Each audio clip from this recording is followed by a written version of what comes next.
Hi, Chinmay. Hi. Hi, it's just the two of us right now. Yeah, no, I was just wondering how come this waiting room started in this meeting. I had switched that off. Oh, I don't know.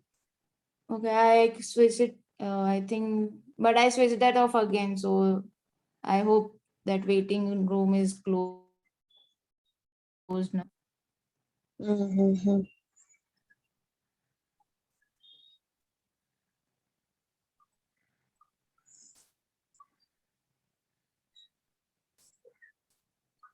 Anju is saying she doesn't have electricity at her place.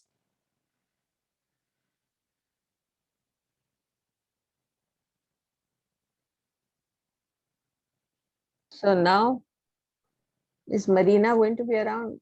I can share screen. I have joined from a laptop.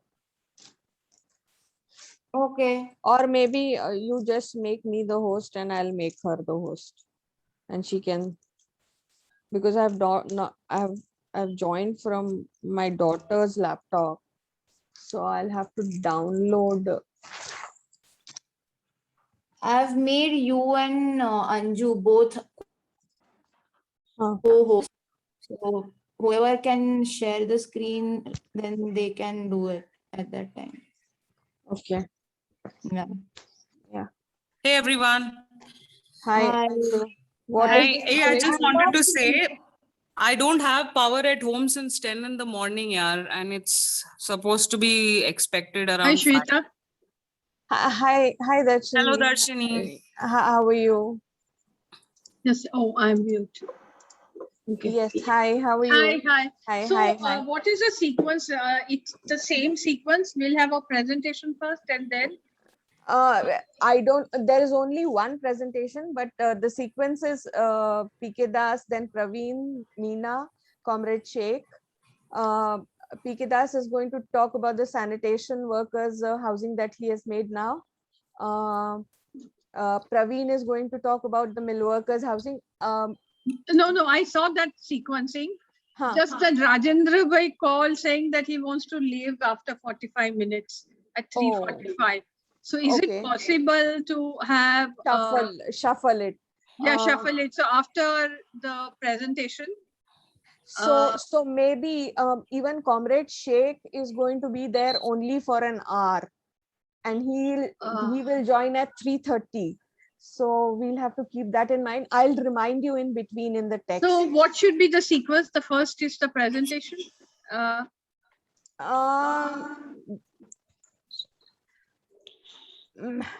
Then in that case, shall we start from Gujarat first?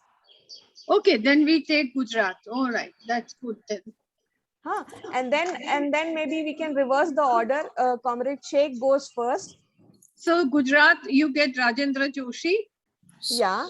Then Bharti, MHT. Yeah. And then we can have Shubham. Shubham.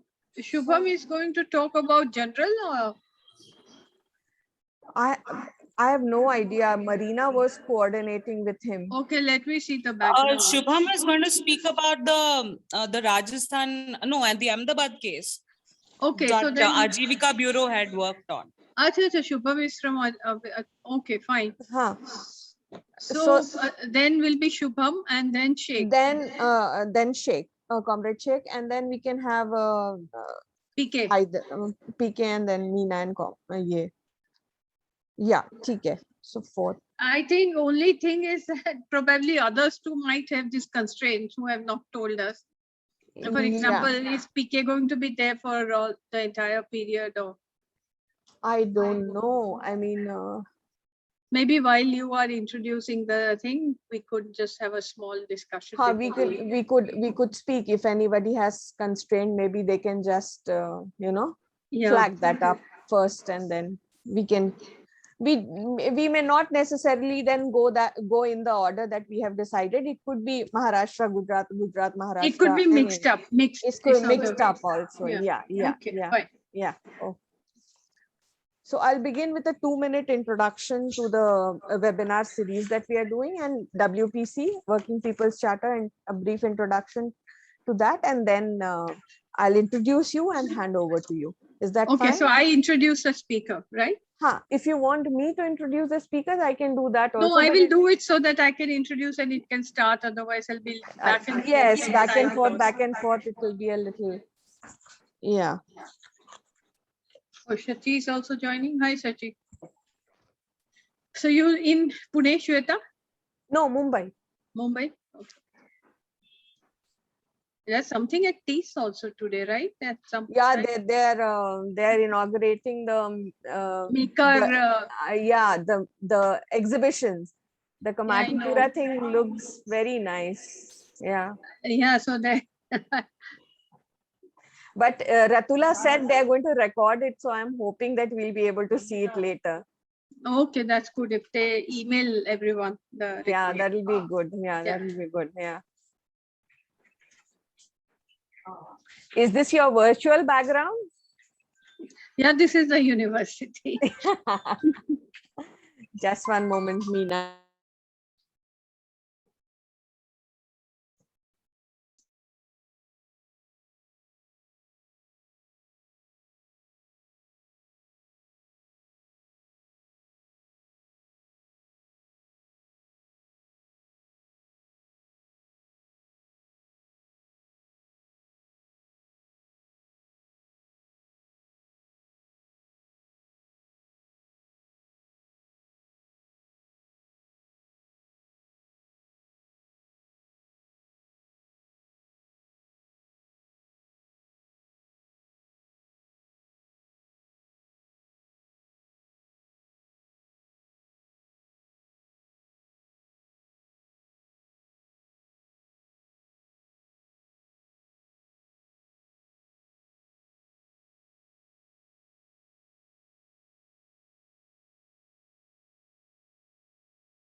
Should we start, Shweta? Because people might want to leave.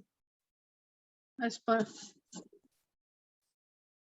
Yeah, I think we'll start. There are around 18 people, but I think we should start. Uh, so welcome everyone for the second Western Zone webinar of Working People's Charter. And this webinar, as it is called, is examining workers' housing past, present, and best practices. The idea was to examine the housing scheme policies and strategies undertaken so far by the state and the central government, and to look at creating decent, affordable, adequate, resilient housing for the workers in the city. And this particular pandemic has exposed all the fault lines across fault lines of how our cities have been growing. So it's very important to re-examine our programs and policies once again and give it a new direction. So in this context, we are organizing this webinar. So this is a series of webinars. We have already had one Western Zone webinar. We are supposed to have one more in Western Zone. Similarly, in Northern Zone, we are going to have 2 webinars. In Eastern, we are going to have 1 webinar. Little details about WPC and Labor Access, the parent body that is organizing this webinar. WPC was founded in 2013. It's a people's charter. It's called the Working People's Charter, and it's a network of more than 150 organizations working with the informal workers, informal labor in general, and working on the question of informal labor in general. It's independent. It's an independent entity, not affiliated to any organization, federation, or political party. It also works. It also has another pillar, which is the pillar of labor access, which is engaged in knowledge creation. And this webinar is a part of that knowledge creation process. For today's webinar, we have many eminent speakers, and we have Professor Darshini Mahadevia to moderate this session, to chair this session. Professor Darshini Mahadevia is a well-known scholar whose research focuses on equity concerns within the urban policies relating to climate change, adaptation and mitigation, and human and general development. She received her doctoral degree in urban and regional development from JNU. Prior to joining Ahmedabad University, she coordinated the Center for Urban Equity and was the Dean of the Faculty of Planning at CEPT University, Ahmedabad. In particular, Professor Mahadevia's research has focused on cities and the policies and processes of their development from an equity perspective. So welcome everyone again, and over to you, Darshini ji. Yes, so welcome again. This is important series of seminars being conducted with great hope towards the future of workers' rights in the cities. Amid the situation that we are in, it's just not the pandemic, but also the changes in labor codes being put in place, a lot of welfare policies being undone in Indian context. And so we need to once again think through about workers' housing rights in the cities. And I very strongly believe that if India's urbanization has to succeed, and if India has to succeed, urbanization, industrialization is the way forward. And if that has to succeed, then the most important intervention in the cities will have to be housing. With this kind of an ambition in the early years of India's independent India's, we had a couple of schemes of workers' housing, but they were all very specifically targeted to a specific segment of workers, such as plantation workers, housing, police housing, and so on. we never had any comprehensive workers' housing. There was a subsidized industrial housing policy for the workers, and the early years you might see probably remnants of those housing in industrial areas, but the progress on that was very slow.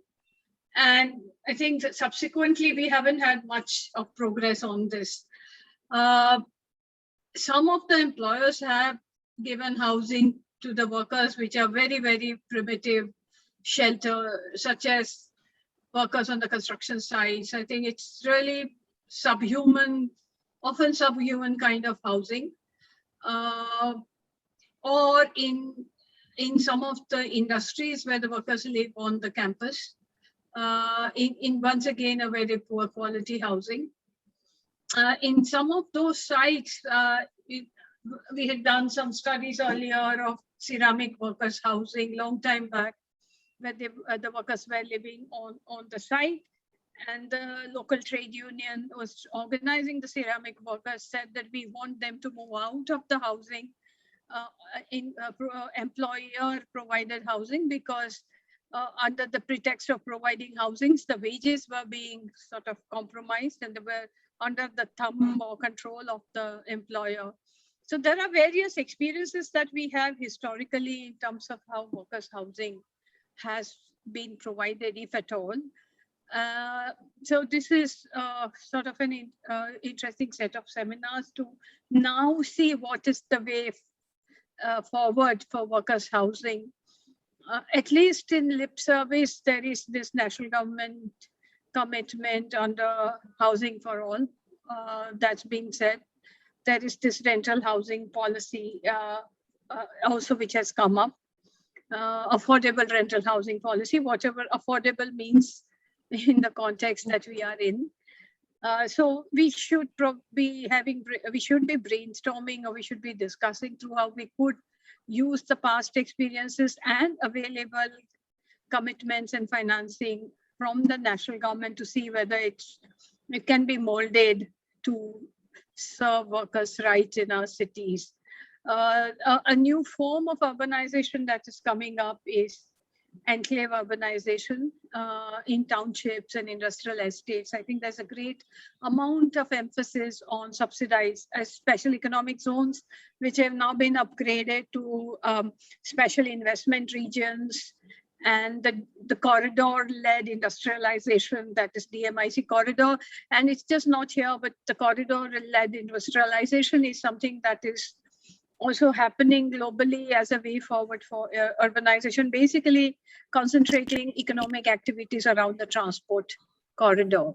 And these are going to be new enclaves of urbanization, or there could be spot urbanization. We don't know how this is all going to move forward. But it is in this context, if you're going to make policies for the future, we might want to consider also the kind of urbanization that we are expecting in the future, where likely there would be likelihood of high migration coming into those centers, and there might also be large workers concentration. For example, at this moment we have examples in Gujarat, say around Hazira industrial zone and so on. So I think if today's discussion brings attention to how we are going to deal with workers' housing in this new form of urbanization that we are expecting, it will be more interesting. So I think there is some constraint in terms of scheduling. I've received a call from, so Shweta, if you could come in and see how we structure the presentation. So we go with Rajendra Joshi first, followed by Bharti. And if there is Comrade M.A. Sheikh joining by then, so we bring him in from Maharashtra, and then we go back to Shubham and then Praveen. And if PK joins in between, he'll let me know. So we go in this order. Yeah, it will be a mix of Gujarat and Maharashtra. So we go in this order. Yeah. Yeah, good. So I will like to call upon Rajendra Bhai to give his opinion now. Before that, Shweta, do we have time slotted for each one? How much time should that be? Yeah, we have around 10 minutes for each speaker. It could stretch to 13, but not more than 13. Okay, so Rajendra Bhai will be the first speaker, and let me take opportunity to introduce him. Rajendra Joshi is the founder and now managing trustee of SAT. He has initiated and developed the Integrated Slum Development Program, written and published papers on recycling of construction material, pro accountability and water and sanitation, and on integrated slum development. He has received Schwab Social Entrepreneur of the Year Award in 2009 and Nagarikta Puraskar in 2004, which was instituted by Ahmedabad Management Association. He has also been a finalist for Social Entrepreneur of the Year Award 2007, instituted by the UNDP, CII, Schwab and Khemka Foundation. And so Rajendra Bhai is a long list of achievements listed amongst 50 pioneers of change by India Today in 2008 and Ashoka Fellow 2008, and was awarded Karamveer Puraskar by iCongo as a real wealth creator for the communities in 2008. So 2008 has been an achievement here. So Rajendra Bhai, floor is yours, 10 minutes to see if you can target that. Sure. Thank you for the invitation to speak in this webinar and for the introduction. I am not really going to talk about anything new, or I'm not going to propose new thinking on workers' housing, but I'm going to talk about something which we have, done, implemented. It works very well, and I strongly believe that it needs to be revived. Now, workers in the city, I'm not talking about new workers, migrants arriving in the city, but workers who are sort of, established in the city. We find that most of them live in slums. That is the only affordable housing option for them.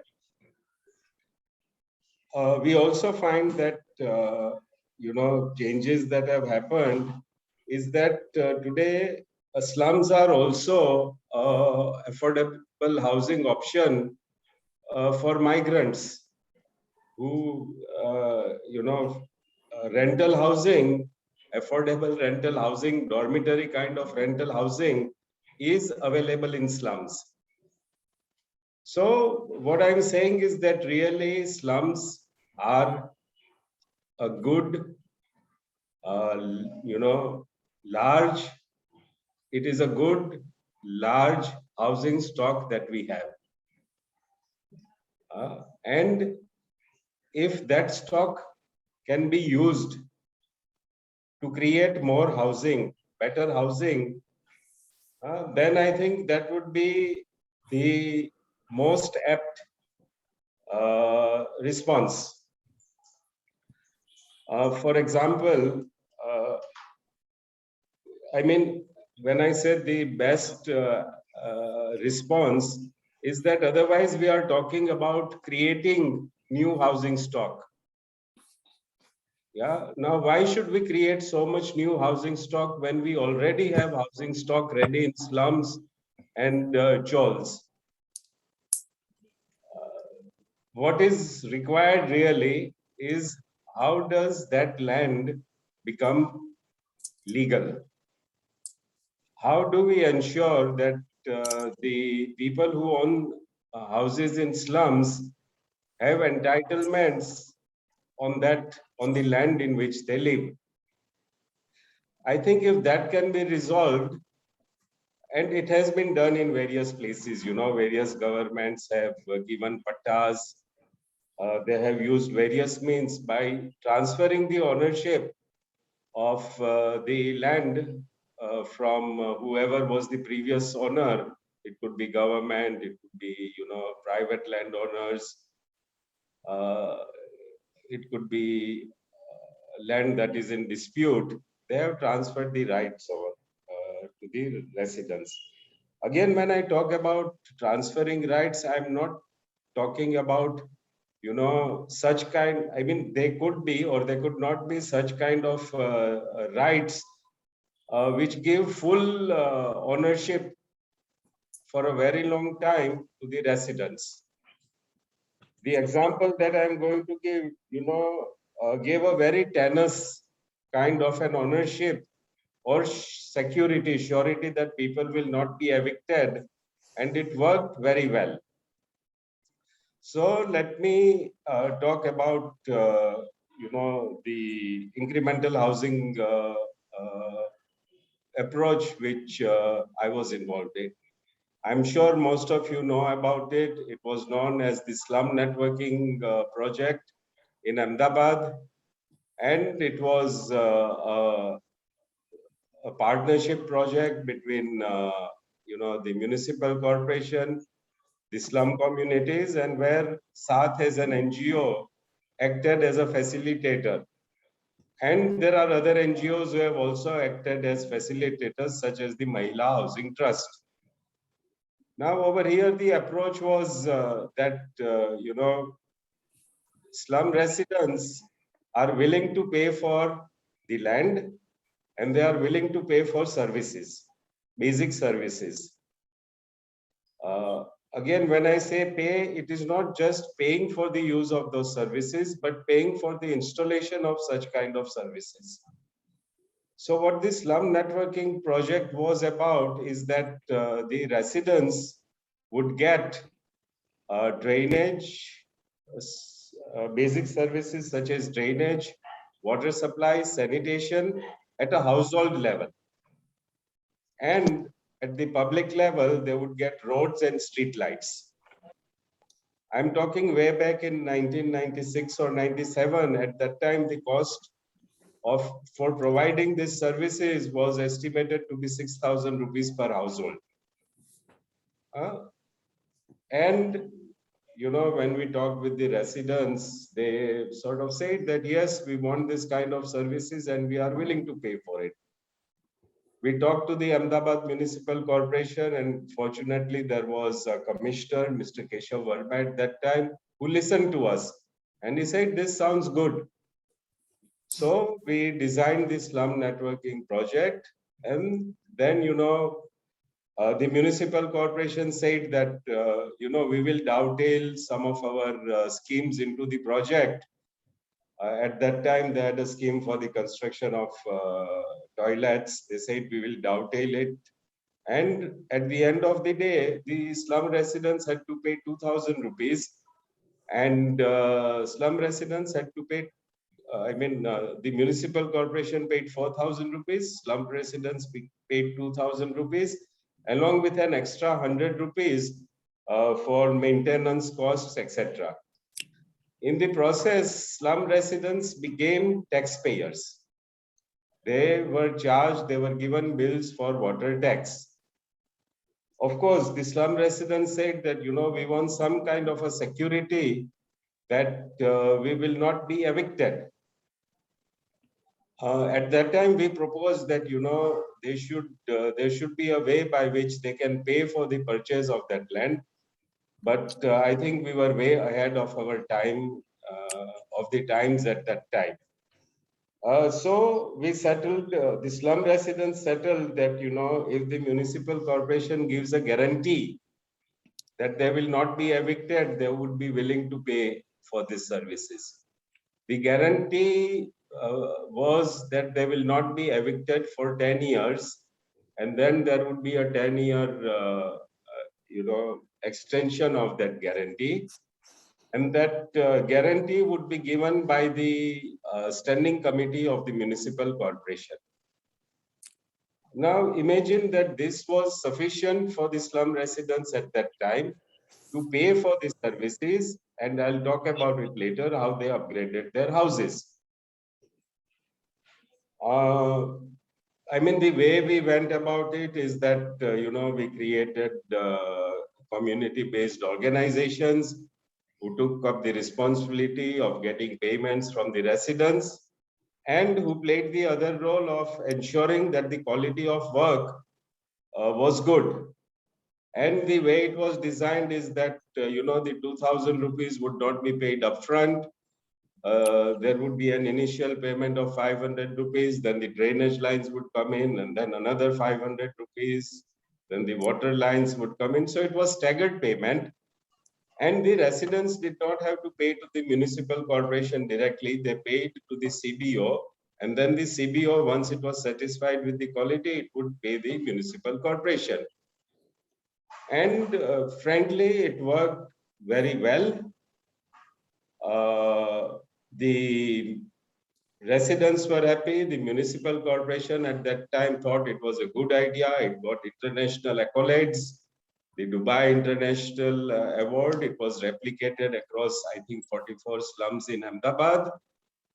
And then, suddenly JNURM came in, and JNURM had a component of housing for the urban poor, which somehow was interpreted across the country as construction of new houses.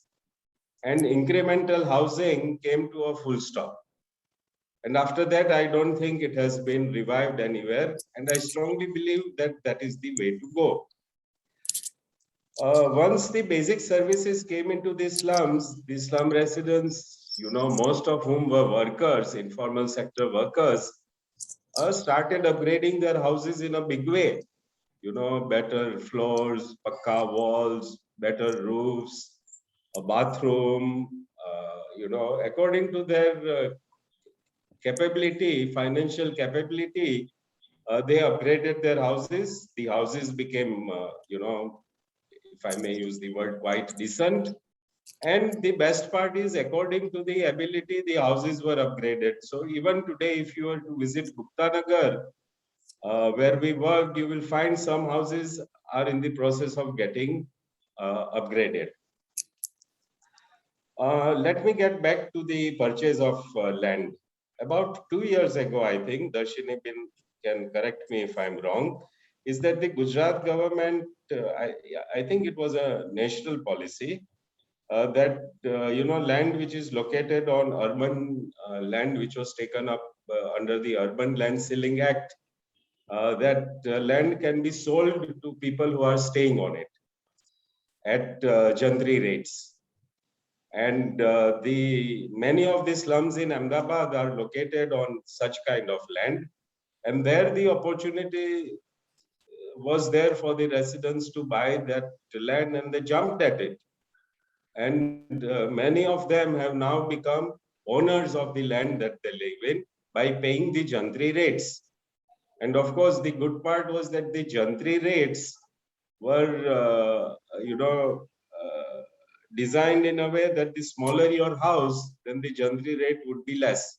So the bigger the property, the more Jantri rate you have to pay, not based on the total amount of land, but on the size of the household. Yes, Darshini.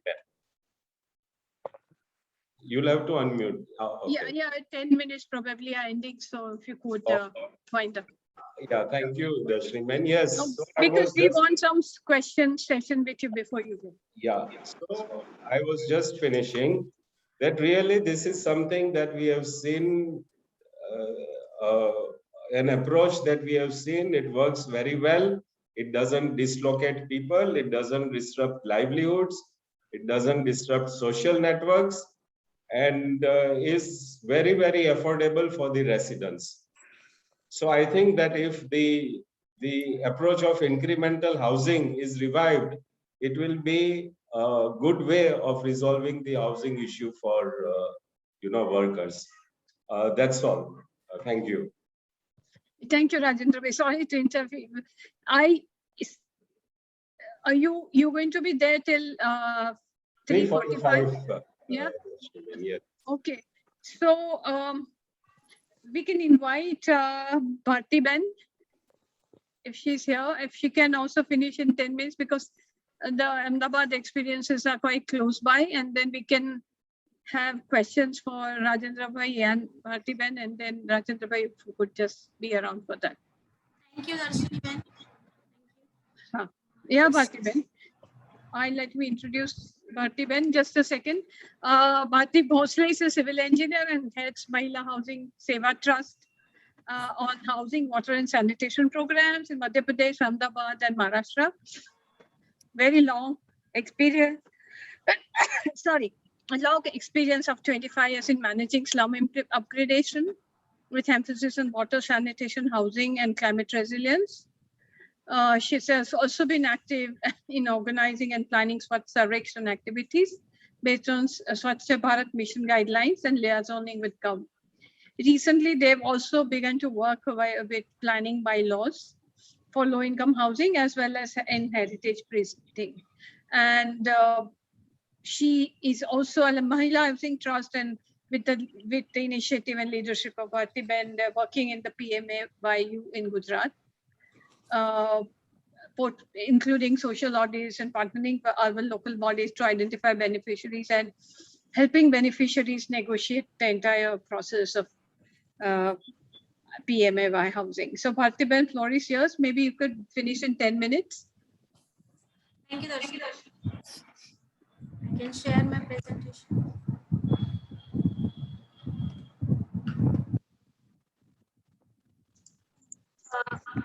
Access आपको ना screen access देना screen sharing का please.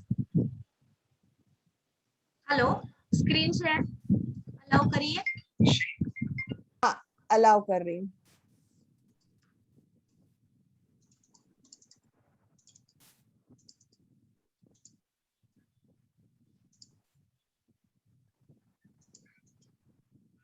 Anju, can you help me with it? Anju, can you make her the host? Yeah, let me just check. You can make her the co-host, not Yeah. the host. हाँ.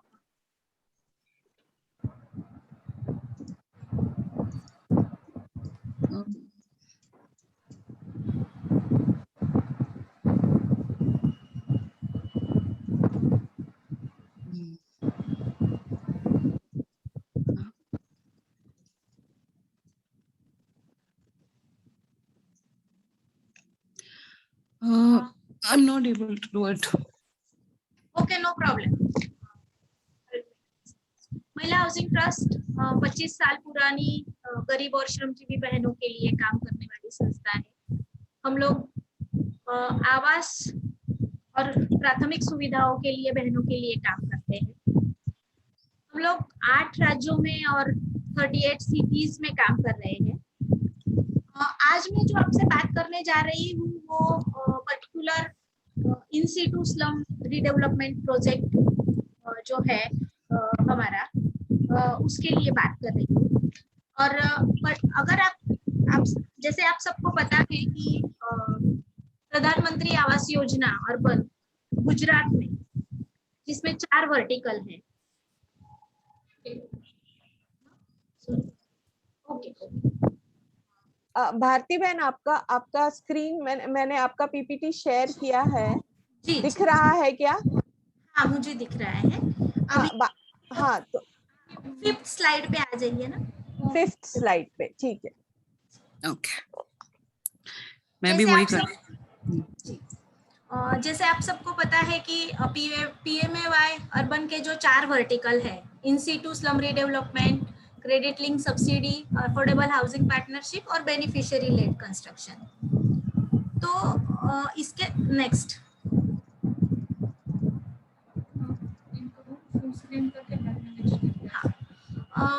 Full screen slideshow model.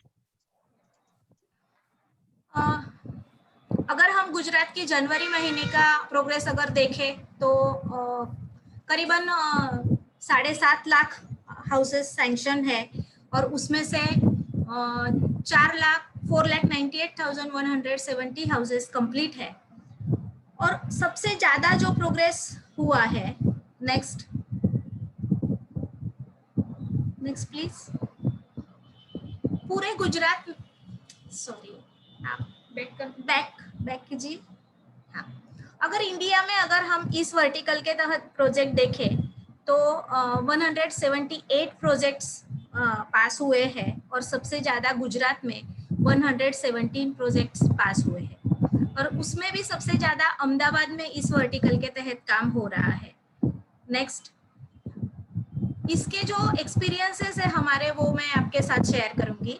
तो सबसे पहले 2010 में जब Gujarat slum policy announce हुई तो हमने देखा कि पॉलिसी वेबसाइट पे है और स्लम ड्वेलर्स को उसके बारे में कुछ भी पता नहीं है। हमने भी जब पॉलिसी वेबसाइट से निकाल के पढ़ी तो बहुत ही ज्यादा टेक्निकल लैंग्वेज था जो प्रोजेक्ट पार्टिसिपेंट्स और पर्टिकुलर स्लम ड्वेलर्स को समझने के लिए बहुत ही मुश्किल था। जब हमने स्लम ड्वेलर्स के उसके बारे में बात की तब डेवलपर्स और बिल्डर्स के बारे में जो उनके मन में छवि थी तो कहीं ना कहीं पे उनको विश्वास नहीं था कि ये कैसे पॉसिबल है। गवर्नमेंट के लिए भी ये डिफिकल्ट था कि ये योजना ठीक से लोगों को समझाए और उसके लिए अवेयरनेस करे। Next please. हमने जब स्लम्स के साथ बात करना शुरू किया तो हमने देखा कि दो टाइप्स के स्लम्स जो है वो इस पॉलिसी में जुड़ने के लिए आगे आए। एक वो जो स्लम जो बहुत ही लो लाइंग एरिया पे थे, बहुत कंजेस्टेड होने की वजह से उनको सालों से गटर पानी नहीं मिला था, और दूसरे स्लम्स जिनको स्लम नेटवर्किंग प्रोजेक्ट के तहत बेसिक एमिनिटीज मिल गई थी लेकिन 8-9 साल होने के बाद उनको कहीं ना कहीं एक डर था कि हमको गवर्नमेंट या तो कोई लैंड माफिया हमको यहाँ से हटा दे, तो वो स्लम इस पॉली के साथ जुड़ने के लिए तैयार हुए। फिर बात आई डेवलपर्स को ढूंढने की, तो जब हमने बिल्डर्स के साथ इसके बारे में बात की तो उनको भी एक ये था कि क्या ये स्लम अपना मकान खुद तोड़ेंगे और ये लैंड वैकेंट करेंगे। दोनों के साथ जॉइंट मीटिंग करना शुरू किया और पॉलिसी के मुताबिक जो जो डॉक्यूमेंट्स चाहिए थे वो हमने चेक करना शुरू किया। एक स्लम जो बहुत पुराना था, बाबाजी का छापरा, और जो कंजेस्टेड होने की वजह से उसको गटर पानी नहीं मिला था, उसको हमने लेके एक सर्वे किया और हमने देखा कि क्या क्या डॉक्यूमेंट्स है जो हम देख सकते हैं कि 75% इलिजिबल लोग अगर इस योजना के साथ जुड़े तो इम्प्लीमेंट हो सकता है। Next please. ये स्लम का सर्वे जब हमने किया और पॉलिसी में जो बोला गया था ration card, electricity bill, election card, तो वो सारा जब हम प्रूफ्स उनके देखने गए तो जब हमने राशन कार्ड देखा तो वहां पे कहीं पे भी ईयर मेंशन नहीं था कि राशन कार्ड कब इशू किया गया है। जब उनको राशन दिया जाता था वो डेट उस पे मेंशन था। इलेक्ट्रिसिटी बिल जब देखा तो इलेक्ट्रिसिटी बिल अहमदाबाद में लीगल इलेक्ट्रिफिकेशन ही 2002 में शुरू हुआ था, तो वो भी पॉसिबल नहीं था। इलेक्शन कार्ड में एड्रेस, नाम, सरनेम, जेंडर, ऐसी बहुत सारी भूल पाई गई।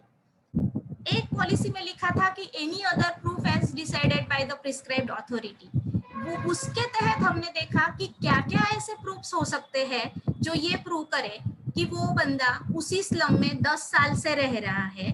तो उसके तहत हमने देखा कि अलग अलग तरीके के डॉक्यूमेंट जैसे death certificate, school leaving certificate, birth certificate, jewellery bill, उनके मेडिकल के फाइल्स, जो अगर उनका कोई बड़ा मेडिकल का ऑपरेट कुछ हुआ है और वो सरकारी हॉस्पिटल में हुआ है तो उसका फाइल उन्होंने संभाल के रखा होता था, मैरिज इनविटेशन कार्ड्स। तो ऐसे 17 प्रूफ्स का पूरा एक लिस्ट तैयार किया और ये एनी अदर प्रूफ डिसाइडेड वाला जो था उसके तहत हमने उस प्रूफ्स को डालने की कोशिश की। Next please.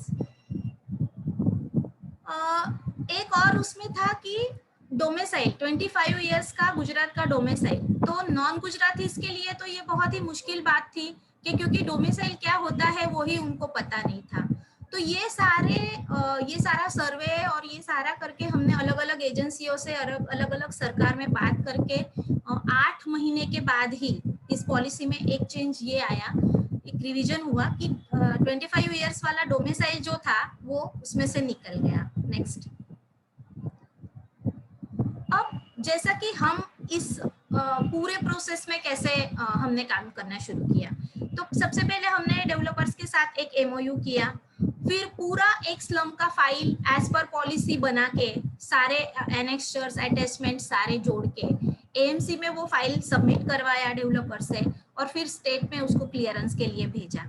अब ये सारा process developer Ahmedabad municipal corporation और हम और लोगों को उसके बारे में हम इन्फॉर्म कर रहे थे, लेकिन कभी भी ये चीज नहीं हुई कि अहमदाबाद म्यूनिसिपल कॉर्पोरेशन ने स्लम ड्वेलर्स को बोला कि ये स्कीम के लिए आप जुड़िए या ये स्कीम के लिए आप इलिजिबल हो। कुछ भी अहमदाबाद म्यूनिसिपल कॉर्पोरेशन से ये नहीं हुआ। जैसे राजेंद्र भाई ने बात की स्लम नेटवर्किंग प्रोजेक्ट जो दुबई इंटरनेशनल अवार्ड जिसको मिल चुका है, वो प्रोजेक्ट का इम्प्लीमेंटेशन में ये था कि सारे योजना में क्या मिलने वाला है, कौन कौन सी सर्विसेज, कौन कौन से ऑफिसर है, उनके नाम नंबर्स, वो सारे पोस्टर्स स्लम ड्वेलर्स को मिलते थे। उनको पता था कि कौन से ऑफिस में जाने का, कहाँ जाने का। लेकिन इसमें तो कुछ भी अहमदाबाद म्यूनिसिपल कॉर्पोरेशन की तरफ से नहीं आ रहा था। Next please. तो उसके लिए हमने जो स्लम डिसाइड किया, वहाँ पे एक कोऑपरेटिव हाउसिंग सोसाइटी बना के अहमदाबाद म्यूनिसिपल कॉर्पोरेशन से स्मार्टली ये ड्राफ्ट करवाया, क्योंकि ऑफिसर को कहीं पे भी अहमदाबाद म्यूनिसिपल कॉर्पोरेशन में ये नहीं बताया गया था कि आपको उनको डिमोलिशन के लिए बोलना है। और स्लम ड्वेलर्स कैसे डिमोलिश करते, सिर्फ नोटिफाइड होने से। तो उस ऑफिसर ने बहुत ही स्मार्टली ये ड्राफ्ट किया कि फलाना फलाना तारीख को आपका स्लम नोटिफाइड हो चुका है और ये डेवलपर को भी आपकी उनकी दरखास्त मंजूर हो चुकी है, तो आप इस पॉलिसी में सहयोग देने के लिए आप उनको सहकार दीजिए। तो बस ऐसा एक लेटर हमने अहमदाबाद म्यूनिसिपल कॉर्पोरेशन से ड्राफ्ट करवा के, साइन करवा के हर घर पे दिया। हर घर पे वो लेटर दिया कि ये कॉर्पोरेशन से आया हुआ है। फिर भी एक हमको भी डर था कि हमारे कहने पे सिर्फ ये डिमोलिश हो जाएगा, होगा या नहीं होगा। अगर डेवलपर मना कर दिए तो, अगर लोगों ने घर तोड़ दिए और उनको रेंटल मनी नहीं मिला तो एक हम कहीं ना कहीं पे सरकार को, म्यूनिसिपल कॉर्पोरेशन को बांधना चाहते थे कि वो स्लम ड्वेलर्स को बोले, वो उसका ओनरशिप ले। तो एक स्लम आइडेंटिफिकेशन कार्ड ड्राफ्ट करवाया, जिसमें जो बहन का घर है उसका फोटो, उसके घर का फोटो, और उसके बाद उसके फैमिली में कौन कौन है वो सारा लिख के अहमदाबाद म्यूनिसिपल कॉर्पोरेशन, डेवलपर और उनका कोऑपरेटिव हाउसिंग सोसाइटी सबके उनके उसमें साइन लेके और नोटराइज करके हमने लोगों को वो इशू करवाए। Next please. Next please.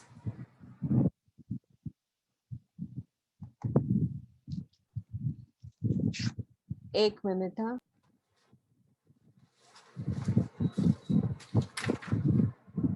तो जैसे अगर हमारा इस योजना के लिए अगर हम हमारा प्रोसेस अगर बताएं तो हम प्री कंस्ट्रक्शन हम सबसे पहले स्लम सर्वे कॉर्पोरेशन के साथ और डेवलपर के साथ, डिमार्केशन, प्लॉट डिमार्केशन, क्योंकि ये बहुत ही जरूरी होता है। फाइनल प्लॉट के मुताबिक प्रोजेक्ट सैंक्शन हुआ है, और अगर 2 फाइनल प्लॉट पे स्लम है तो कौन से घर इसमें आ रहे हैं वो डिमार्क करना बहुत जरूरी होता है। स्लम ड्वेलर्स को पूरा योजना समझाना, एग्जैक्ट 1-to-1 हटमेंट्स जो है वो काउंट करना, उनके आइडेंटिटी कार्ड बनवाना, ट्रांजिट वो जब उनको डिमोलिश करते हैं और जब तक उनको घर नहीं मिलता तब तक का उनका तब तक वो जहाँ पे रह रहे हैं उसके लिए उनको ट्रांजिट अलाउंस देना, वो सारा प्रोसेस हम लोग प्री कंस्ट्रक्शन प्रोसेस में करते हैं। और इसमें खास एक पूरा रेंट एग्रीमेंट बनाया जाता है, जिसमें हर एक स्लम ड्वेलर और हर डेवलपर उनके साथ 1-to-1 एग्रीमेंट होता है, ये ट्रांजिट अलाउंस जो एग्रीमेंट है। क्योंकि हमने ये देखा था कि अगर हम सोसाइटी और डेवलपर के बीच में एग्रीमेंट करें तो सिर्फ एक ही एग्रीमेंट होगा, लेकिन अगर हम 1-to-1 करें तो बहुत मल्टीपल लोगों के साथ एग्रीमेंट होंगे और उस पे डेवलपर को प्रेशर भी क्रिएट होगा। नेक्स्ट। कंस्ट्रक्शन का प्रोसेस जब शुरू होता है साइट डिमोलिश होने के बाद, तो ये इंश्योर करना कि उनका रेंटल मनी जो है वो प्रॉपर्ली प्रोवाइड हो रहा है। प्लासिंग की प्रोसेस में हम थोड़ा कंसल्टेशन डेवलपर के साथ करते हैं, बहुत ज़्यादा सक्सेस नहीं हो पाते, लेकिन कुछ छोटी छोटी बातों में जो हमारे पॉइंट आउट होते हैं वो इंक्लूड किए जाते हैं। वहाँ पे legal residence welfare association register करवाना, प्लान पासिंग करवाना, और ये सारी जो बातें हैं वो पूरी रेसिडेंस वेलफेयर एसोसिएशन के साथ अगेन कम्युनिकेट करना। नेक्स्ट। जब मकान बन जाते हैं और उनका ड्रॉ होता है तब पूरे ड्रॉ प्रोसेस में उनको असिस्ट करना। फॉर एग्जांपल अगर वहाँ पे कोई हैंडीकैप्ड और उस तरह के लोग हैं तो उनके सारे सर्टिफिकेट्स वहाँ पे करके उनको नीचे का मकान मिले वो एश्योर करना। उनके पोजेशन लेटर, उनके फोटोग्राफ्स और सारे अलग अलग टाइप के एफिडेविट्स उनको प्रोवाइड करना।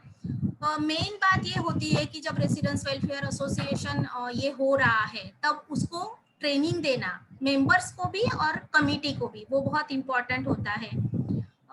उनका बैंक अकाउंट RWA का ओपन करना और उसमें मेंटेनेंस मनी डिपॉजिट करना। बिहेवियरल चेंजेस की प्रैक्टिस, जैसे कि अब ये हॉरिजॉन्टल रह रहे हैं और अब ये वर्टिकल जा रहे हैं, तो वर्टिकल के लिए उनको बहुत सारे ट्रेनिंग्स की जरूरत होती है, जैसे लिफ्ट कैसे यूज करना है, इलेक्ट्रिसिटी पानी का बिल कैसे मैनेज करना है, वो सारी बातें। नेक्स्ट,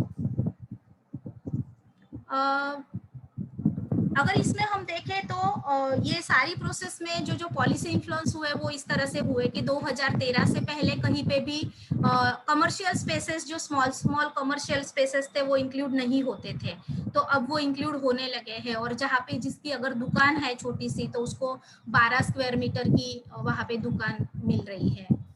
नेक्स्ट, सबसे पहले 2010 में 36 स्क्वायर मीटर का मकान दिया जाता था।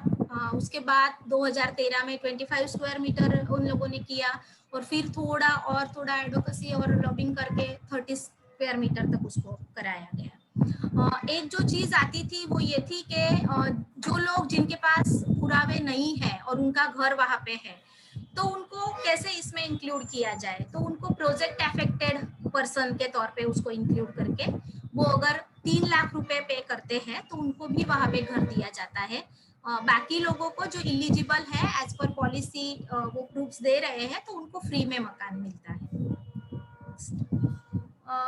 एक हमारा 25 साल का एक्सपीरियंस ये रहा कि हम जब बहनों के साथ काम करते थे, गटर पानी का काम करते हैं, तो आसानी से बहनों का मंडल बना पाते थे, आसानी से बहनों के साथ काम करके उनको मेंटेनेंस और वो सारी ट्रेनिंग्स देते थे। लेकिन जब हाउसिंग की बात हम करने जाते हैं तो कहीं पे भी, इवन अगर हमारा स्लम नेटवर्किंग प्रोजेक्ट का पुराना मंडल वहां पे है काम करने वाला, तो वो बहनें भी इतनी ज्यादा आगे नहीं आती क्योंकि बड़ी एसेट है, डिमोलिश होने का डर है, तो सारे भाई ही आगे आएंगे और उनका ही रेसिडेंस वेलफेयर एसोसिएशन बनता है। तो महिला housing trust slum rehabilitation committee में है तो बार बार हमने उसका वहाँ पे जिक्र किया और 6 सितंबर 2019 को एक रिजोल्यूशन हुआ जिसमें 50% RWA में बहनों का समावेश किया गया है।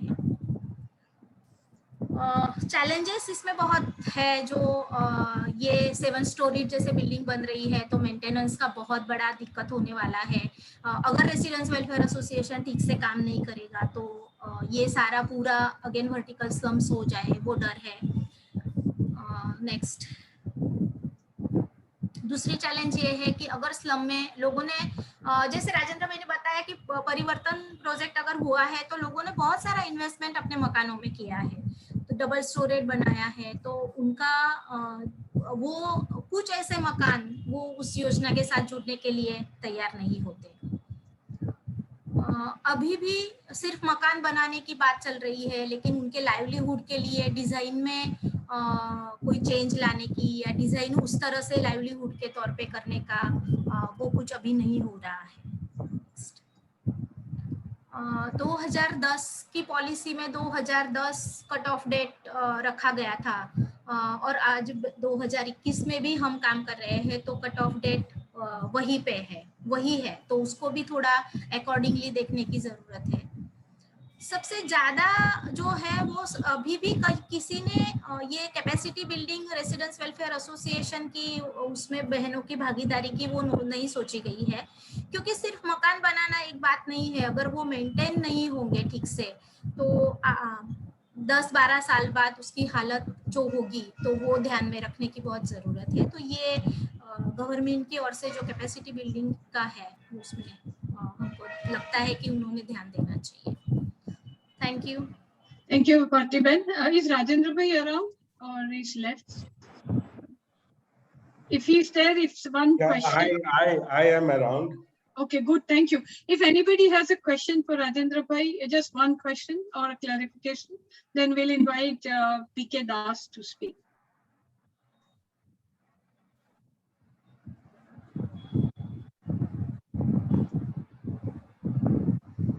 Okay, nobody seems to be. So, okay, thank you, Rajendra Bhai, for Okay, thank saying you. that. Can I invite PK Das to be the next presenter? PK Das is a Mumbai-based architect, activist working on waterfront projects, urban design and planning, and public place development. He, along with others, had set up Nivara Hat Suraksha Samiti to work on the issues of slum rehabilitation. He is the recipient of the first urban age and J. Jacobs International Medal for his work on waterfront development, participatory planning, and slum redevelopment. As we call him, PK. PK, would you? Are you having a presentation or you just speak? Not really. I'm not prepared at all to make a formal presentation. But since I've joined, I will just speak for maybe 5 minutes. Basically, I'd like to raise a few key questions. Am I audible? Can you hear me? Yes, we can hear you clearly. Yeah. We can't obviously see you. Your camera is off, I suppose. Well, I'm traveling at the moment. Okay, no problem. If So you good want to you see joined me, I us. can just put on the camera for a short while. Okay, thank you so much, PK. Yeah, we can hear.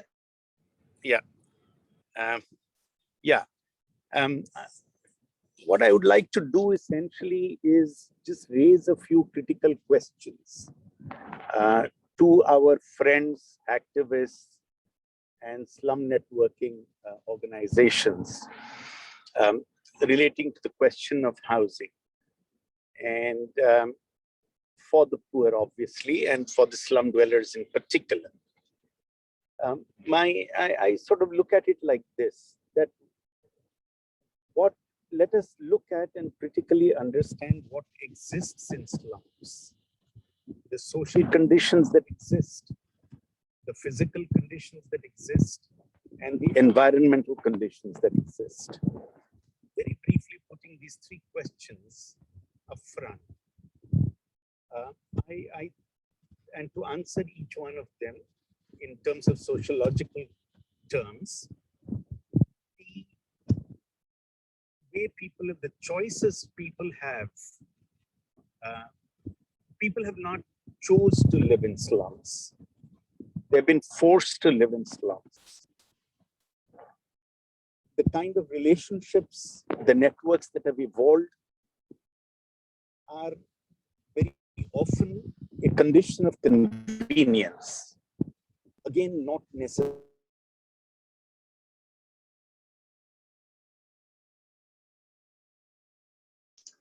Kind of relations and slums that exist is often a highly regulated condition. It's highly controlled. Slums are often colonized in many different ways, including decisions to who will build where and who will build how much. None of these are choices that people have made in terms of what their desires are, even for that matter, what they can afford. Now, what I mean by that, from our experiences, that slum land is often controlled by a kind of a nexus built between slumlords, policemen, municipal staff, government officials. They kind of maintain a stranglehold. They allot land. They charge money for allotment of space in a slum to any family to build a house. They control, they also collect hafta. In fact, their lives every day are regulated and controlled by this nexus in so many different ways.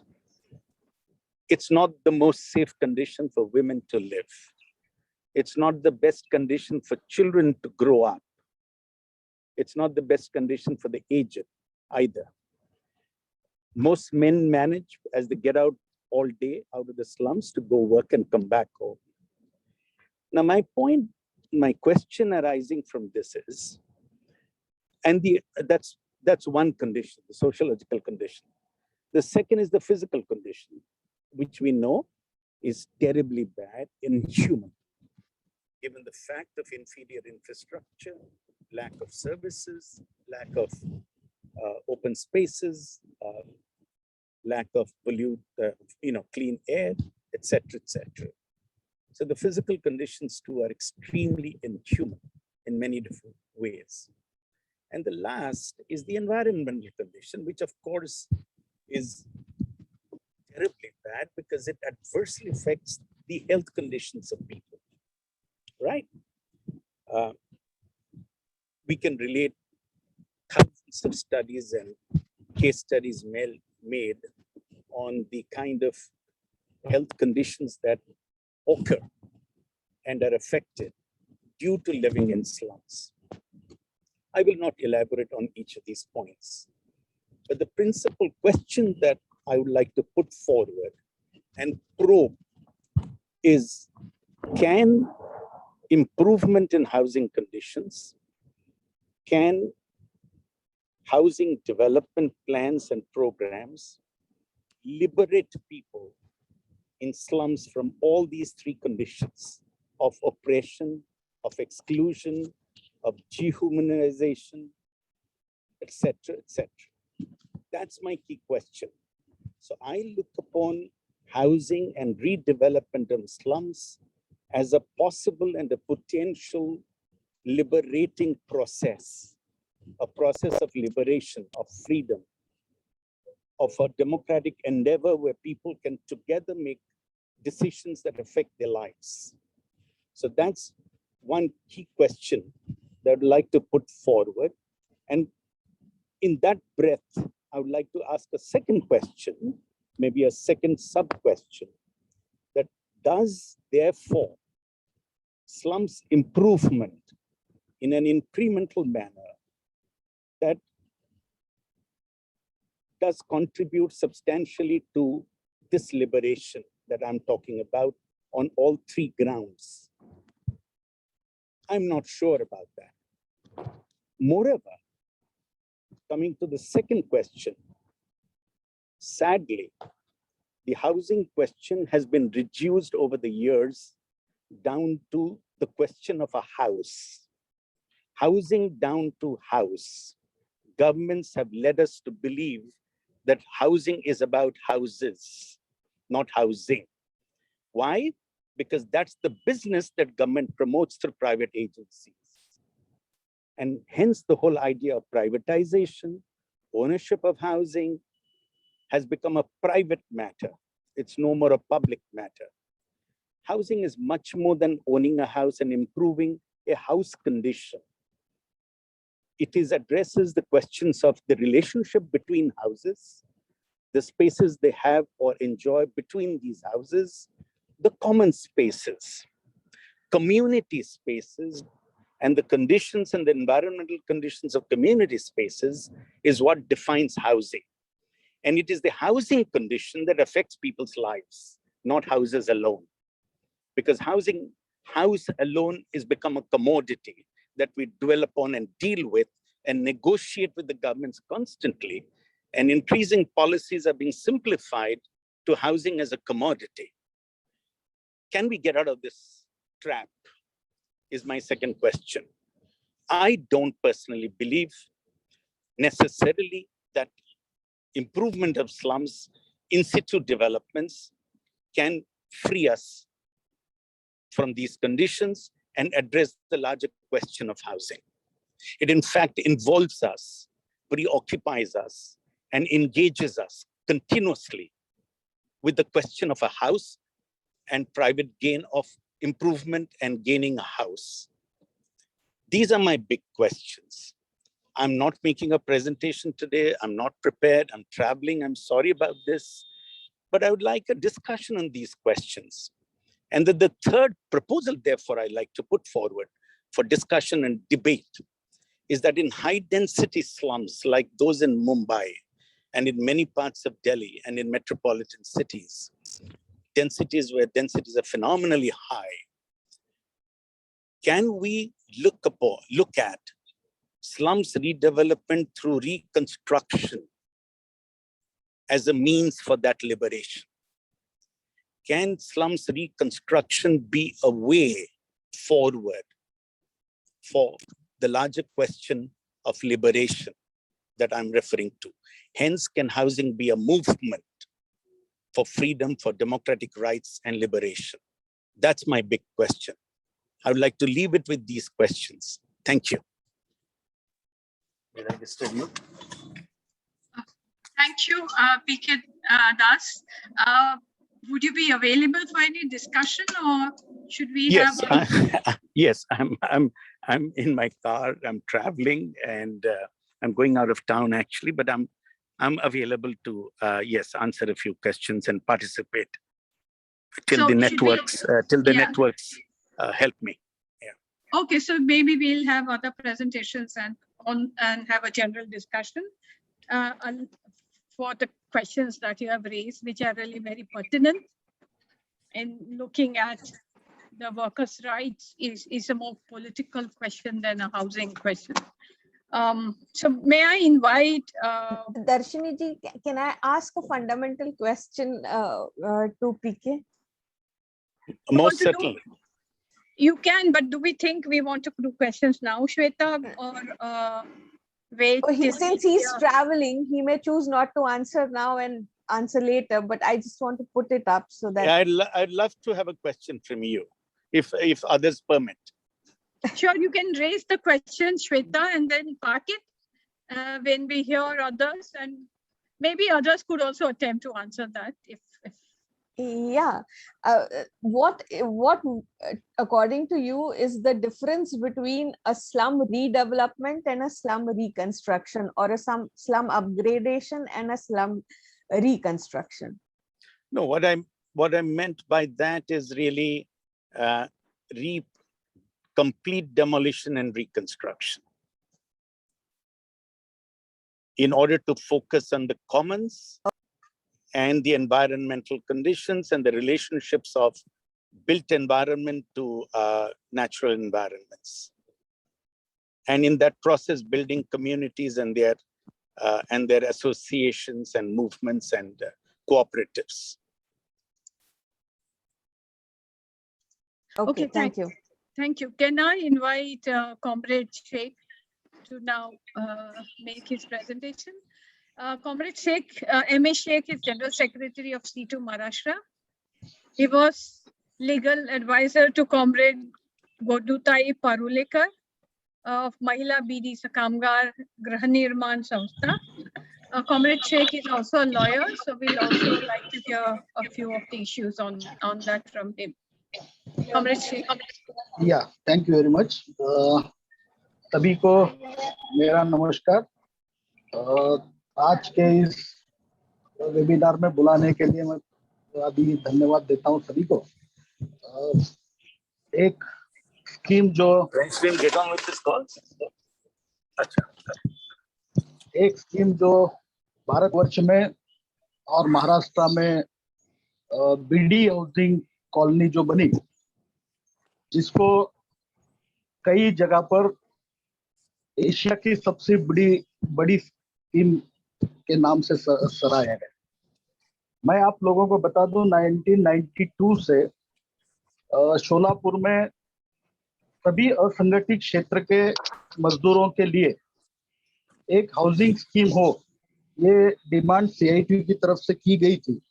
और इसकी basic वजह ये थी कि city के कुछ जगह जो है कुछ इंडस्ट्री ओनर्स के लिए और कुछ एजुकेशनल इंस्टीट्यूशन के लिए दी जाने वाली थी, जिसके लिए हम लोगों ने डिमांड किया था, जिसमें एजुकेटेड अनएम्प्लॉयड के लिए भी उसमें दी गई थी। और उसमें नाम, अभी मैं नाम नहीं बताऊंगा, बट कुछ नाम एमएलए के भी।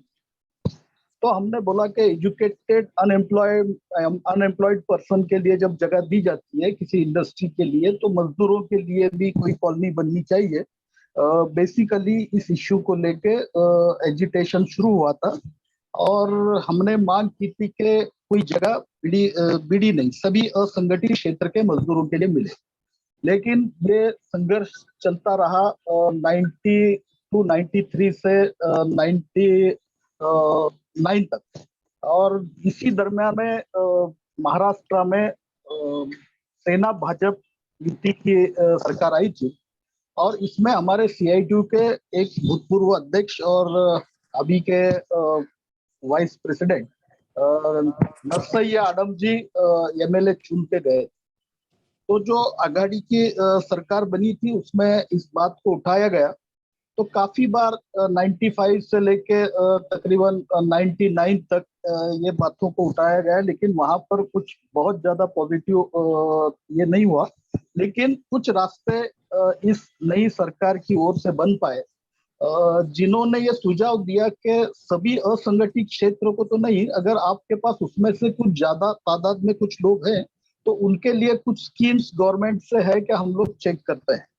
तो इसमें यह था कि महाराष्ट्र में तकरीबन 5 लाख उस वक्त जो है बीड़ी मजदूर थे, और सोलापुर में तकरीबन 65,000 बीड़ी मजदूर थे। और जिन लोगों की डिमांड थी उन लोगों में बीड़ी मजदूर की तादाद भी ज्यादा थी। तो हमने तकरीबन 94 में बीड़ी मजदूरों की एक अलग से यूनियन गठित किया, जिसके चलते हमने डिमांड किया कि चलो बीड़ी वेलफेयर बोर्ड से कुछ बीड़ी मजदूरों के लिए सब्सिडी मिलती है 9,000 रुपये, तो कम से कम यही बढ़ा के दिया जाए और कोई स्कीम सामने लाई जाए। पैसा देने वाले भी घुस जाते हैं, मेरी आवाज सुनाई दे रही है? Can you please mute the mics, those who have not? Yeah, Comrade Sheikh, please go on. या तो हम यहाँ की स्थिति ये थी कि 200 से ज्यादा स्लम्स यहाँ पर थे, और हमने यही कोशिश की कि स्लम्स को मतलब रीडेवलप किया जाए, रिकंस्ट्रक्ट किया जाए, कुछ पॉसिबल है। तो ऐसी कोई स्कीम उस वक्त जो है गवर्नमेंट के पास, ना स्टेट गवर्नमेंट के पास थी, ना सेंट्रल गवर्नमेंट के पास थी। लेकिन जो सेना भाजप युति की गवर्नमेंट थी उसमें बहुत सारे नई गवर्नमेंट बनी थी, पहली बार स्टेट में सत्ता में लोग आए हुए थे, और इसमें से कई लोगों में कुछ कर दिखाने का उमंग था, जिसको लेके मनोज जोशी जी CM थे, और उस वक्त के हाउसिंग मिनिस्टर चंद्रकांत जी खैरे थे। इन्होंने इस बात को लिफ्ट किया कि ये बोले कि ठीक है, हम बीड़ी मजदूरों के लिए कुछ कोशिश करते हैं। तो हम लोगों ने इस पर सोच विचार करके एक स्कीम हमारी तरफ से हमने सुझाव किया कि लोग कॉस्ट हाउसिंग या अफोर्डेबल हाउसिंग में हम क्या कर सकते हैं। तो हम लोगों ने ये देखा कि कई सीलिंग की लैंड मिलती नहीं है इतने बड़े लोगों के लिए, मतलब इतना इसके लिए। तो बेसिकली हमने उसमें ये तय किया कि हमारे कुछ दोस्त बिल्डर थे जिनका सोशल एटीट्यूड था, उन्होंने भी ऐसे कोशिश की कि चलो हम भी कुछ इसमें करते हैं। तो हमने एक नया सुझाव दिया कि जगह जो है हम परचेस करेंगे सिटी को लग के, और वो जो बंजर जमीन रहेगी जहाँ कुछ उगता नहीं है, ऐसी जमीन पर जिसे हम मराठी में मालरान बोलते हैं, तो यहाँ पर हम लोग ये बनाएंगे। और इसमें जो है स्कीम हमने ऐसी दी के बेनिफिशियरी यानी कि मेंबर, स्टेट गवर्नमेंट और सेंट्रल गवर्नमेंट, ये तीनों का इक्वल शेयर रहेगा। तो 60,000 की स्कीम हमने उस वक्त स्टेट गवर्नमेंट के सामने रखी, और उस वक्त के मिनिस्ट्री को, स्टेट गवर्नमेंट को ये बात बहुत पसंद आई। इन्होंने खुद अपने तौर पर हमारा एक डेलीगेशन सेंट्रल लेबर मिनिस्ट्री से मिलाया, वहाँ के सभी लोगों से मिलाया और डिस्कशन हुआ। तो सेंट्रल गवर्नमेंट ने ये बोला कि हम वेलफेयर बोर्ड से तो पैसा देंगे, हमारे पास तो पैसा है, लेकिन ये क्या गारंटी है, क्या श्योरिटी कि स्टेट गवर्नमेंट भी इसमें अपना इन्वॉल्वमेंट रखे। तो उस वक्त गवर्नमेंट ने जो है अपनी तरफ से एक लेटर दे दिया कि हम इसमें जरूर जितना सेंट्रल गवर्नमेंट शेयर करेगी उतना हम करेंगे, और हम 20,000 रुपये देने के लिए तैयार हैं। तो ये स्कीम चलते चलते फिर उसके बाद जो है वो गवर्नमेंट नहीं रही। फिर उसके बाद काफी सारी दिक्कतें हुई 1999 के बाद, और इसको फॉलो अप करते करते सभी लोगों को, जितने भी पॉलिटिकल लोग हैं, एक्चुअली जब हम हाउसिंग स्कीम में जाते हैं तो इसमें राजनीति का सपोर्ट जो है बहुत जरूरी होता है एक सोशल एटीट्यूड के लिए।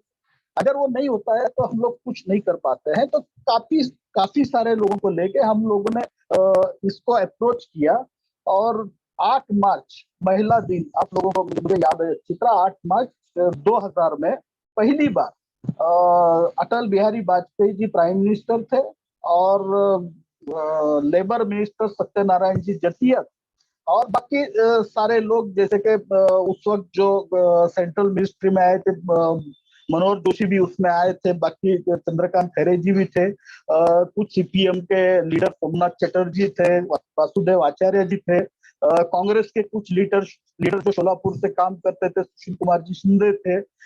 ये सभी लोगों ने, इनको लेके हम लोगों ने अटल बिहारी जी से मिलने की बात की।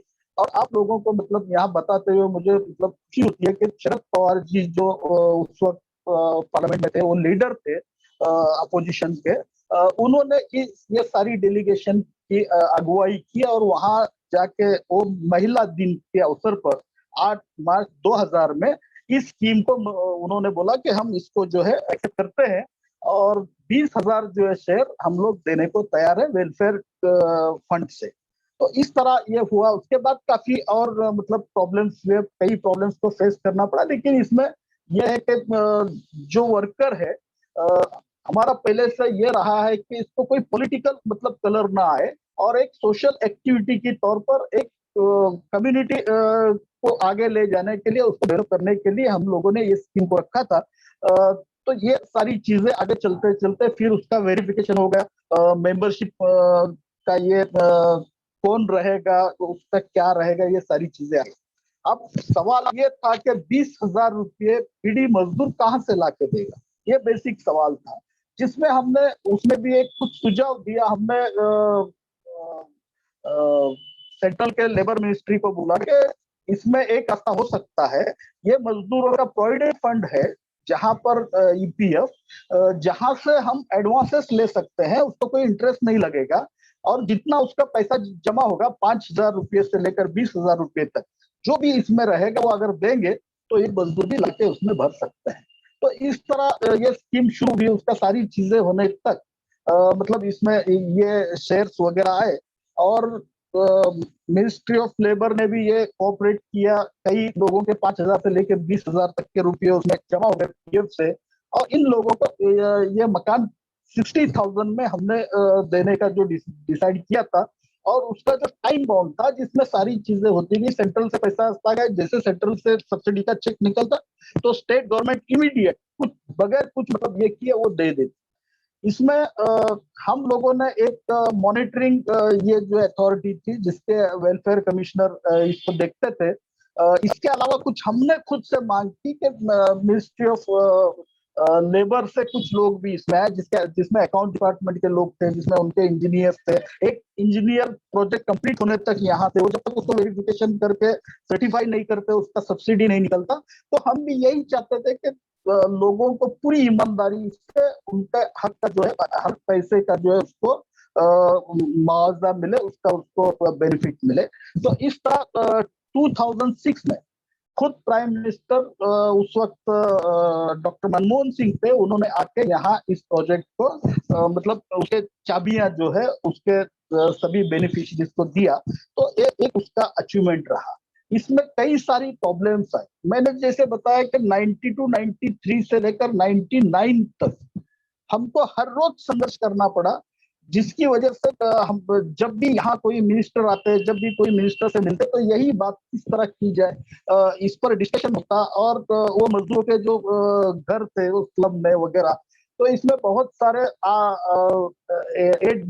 8x8 के रूम में रहते, उनको बाकी सारी दिक्कतें थी। तो इस तरह 10,000 लोगों का जब चाबियां 2006 में दी गई, उसके बाद उसी वक्त प्राइम मिनिस्टर ने खुश होकर ये कहा कि कितने मजदूर यहाँ है। तो हम लोगों ने बोला कि 65,000 मजदूर है, ऑलरेडी 3,100 लोगों को दिया गया ऑलरेडी एक स्कीम में, जिन पर कर्ज है। और दूसरा जो स्कीम है ये हमने बनाया, जब आप आज चाबी दे रहे हो, इनके ऊपर 1 रुपये का भी लोन नहीं है, ये अपने खुद के मकान में आके रह सकते हैं। अब इसके चलते इसमें पानी का ये उसमें हुआ जो महाराज जीवन प्राधिकरण की ओर से जो गवर्नमेंट का वाटर ये है उसमें हमने लिया 10% उसको भरा। इसके अलावा बाकी सारी चीजें उसमें, लेकिन आज भी जो है वहाँ का जो इंफ्रास्ट्रक्चर है वो डेवलप करने के लिए और बाकी सारी चीजें ये करने के लिए आज भी वहां पर ड्रेनेज का प्रॉब्लम है। हम आज भी उसको फॉलो कर रहे हैं। लीच पीट हमने बनाया था, लीच पीट का अभी वो उसका ये खत्म हुआ है, लेकिन आज भी संघर्ष जारी है। यही है कि हम कोशिश कर रहे हैं कि उसको आज जब शुरू में वो बस्ती बनी थी तो 30,000 लोगों की थी। हमारा अंदाजा था कि 50,000 लोग आएंगे, तो इस हिसाब से वाटर सप्लाई का वो सारी चीजें वहां पर अवेलेबल की थी।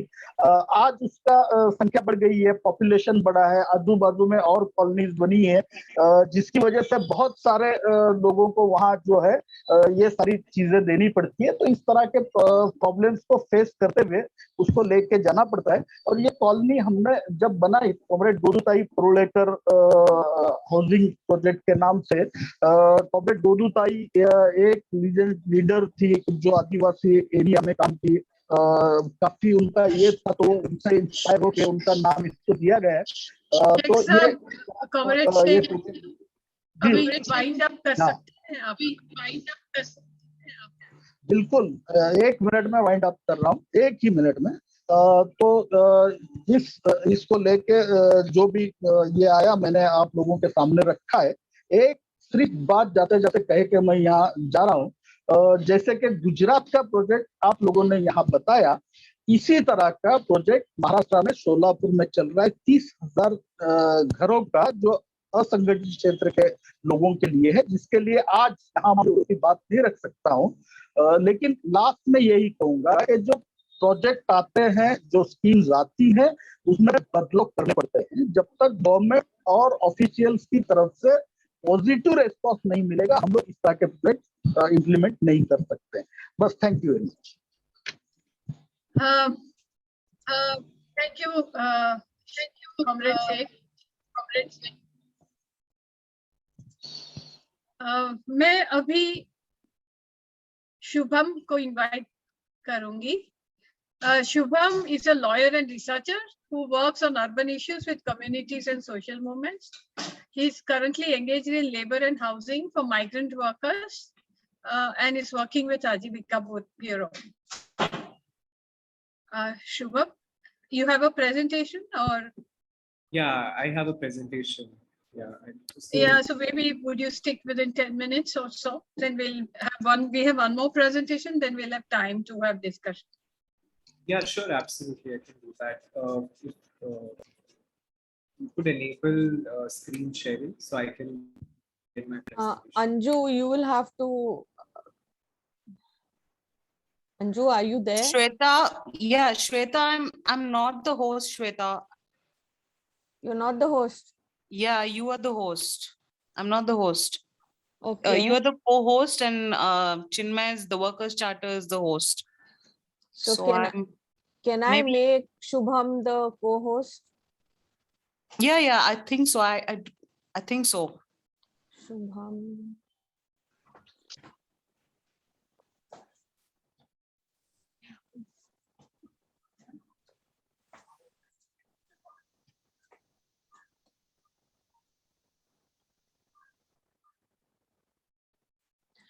Shubham, I can't make you the co-host. Can you mail it to me? Yeah, sure, I can do that. And start speaking by then. So first of all, thank you for having me here. So I just, so mostly I'm going to focus on the situation with migrant workers. So I think it's only fair I also give a little context about migrant workers and their housing situation in, I'm going to talk about Ahmedabad and Surat. So now if we, think about migration, the kind, of course, the pandemic and the, the lockdown when it happened, it exposed a lot of these, it was marked by images of exodus of migrant workers. So everyone learned about the issues. So I think we just need to do a quick recap of that. So now when we think about migration from rural to urban areas for employment, even in the high growth sectors that are there in urban areas, it has not really led to an improvement in their living conditions. Instead, the urban growth that we're witnessing has been very exclusionary, has been exploitative, and it has actually led to a reproduction of poverty and socioeconomic inequities, if anything, especially at the work destinations. Now, why is that? So first of all, I think we need to understand that urban employment that is being generated through this growth process is highly informal in nature. So when I say informal, it means that it's synonymous with very insecure, temporary work and at sub-survival wages in hazardous conditions. And what happens is then, due to this informal nature of the employment, migrants are unable to establish that employer-employee relationship. They can't access their statutory entitlements. Uh, they can't access employer-provided facilities, or neither can they afford formal rental accommodation. Now, when we think about migrant workers, as they're also temporary and transient population. So as temporary workers without official identification or enumeration or recognition of their dwellings or in the city, or even voting rights, they're not considered as a legitimate part of the city. And they're excluded from its administrative development agendas. And it's also, a lot of studies have documented that the rapid industrial growth that Gujarat has seen, the Gujarat model, so to say, has happened in the backs of large scale migration for informal employment, and circular migrants have played a central role in this. So, and also industries prefer that they prefer circular migrants for themselves, because so that it allows them to cut costs. They don't have to pay living wages, and they don't have to incur costs towards statutorily mandated welfare facilities. Now, sorry, just email the presentation.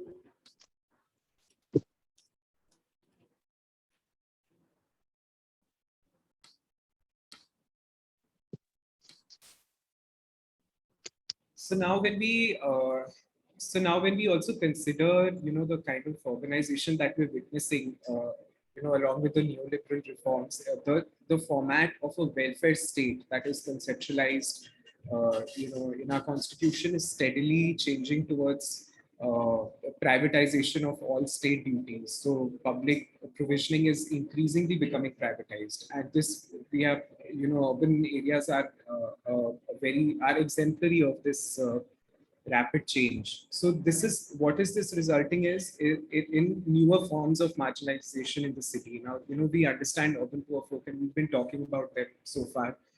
But unlike urban poor folk who are local and who are permanent in the city, they're able to stake claims to the city through their documentations, through their social networks, through advocacy with elected representatives. But circular migrants who are transient in nature, who are dynamic, they're unable to do so because of the inherent sedentary bias in our institutional setups and ethnic and linguistic disposition of our federal system, of our state's citizenship mechanism. So it is because of these reasons, the sedentary bias and the ethnic dispositions, that there is no direct interface with the state to claim socioeconomic rights or labor rights. So, and also then there's also migrants also tend to select out of engaging due to fear of harassment and stigmatization. So now I'm just going to try and go more specifically into the housing situation in Ahmedabad and Surat. This is this is based on the studies that have been done by Ajivika Bureau in the past. So like I was saying, about the Gujarat model. So the growth in Ahmedabad has been met by, basically circular migrants from the adjoining tribal belts along Gujarat, Rajasthan, and Madhya Pradesh. And in return, what they've been subjected to is a work regime that is casualized, It offers stagnant wages, and there is no scope for upward mobility, even across generations. So, but migrants are a heterogeneous category in terms of their caste, gender, where they come from, their source, or whether they're a family migrant or a single migrant, as well as the work sector they're employed in. So in Ahmedabad, the housing typologies are mainly informal rental accommodations which are provided by landlords. Second would be within work sites itself. So that is not just construction sites, but also factories, hotels, and dhabas and restaurants, or even like domestic workers where they stay at the employer's place. And the third is vacant plots or open space settlements in the city. And this form of housing is usually obtained through informal networks, which largely consists of their landlords, employers, but also the state. So I'll come to all of this. So now the relationship with these actors is what determines, the kind of rent that they will have to pay, the status of the utilities, the ability to negotiate better terms of living as well as work. So when we think about rented rooms as a housing typology, it's mainly completely an unregulated sector. So there is no formal documentation of the rental arrangements. Even the landlords themselves don't often have documentation for the land that they reside on. So they also tend to be marginalized in the city. And this form of housing is mostly occupied by general or OBC community migrants who have attained some sort of rootedness in the city, who are skilled workers, but unskilled Adivasi construction workers are not able to afford these rooms. So they have to find other ways to live in. When it comes to single male migrants, they can live together, they can share and pay the rent to be able to afford these. And so these kind of rented rooms are not just within the city, but they're also in industrial peripheries, which are characterized by rural, kind of features, and they tend to be owned by local pastoral communities. So, but here, migrants prefer to live in these setups because it allows them to recreate the social networks on which they can depend. Then the second typology that I spoke of is worksite housing. Now, the migrants prefer worksite housing because they can save on rent, and also they can move along with their contractor from one construction site to the other. So worksite housing can be at construction sites, factories, hotels, even warehouses or the employers' homes. It's most prevalent, this form of housing is most prevalent where the contractor or the employer is the sole connection to the city for them. So what happens is there is simultaneous dependence on them for work and wages, which limits their ability to negotiate for better living conditions.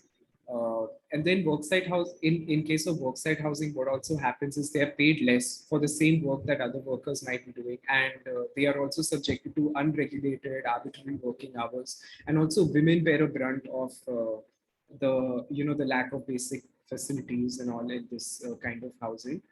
Then third, we come to open space settlements, people who reside on vacant plots.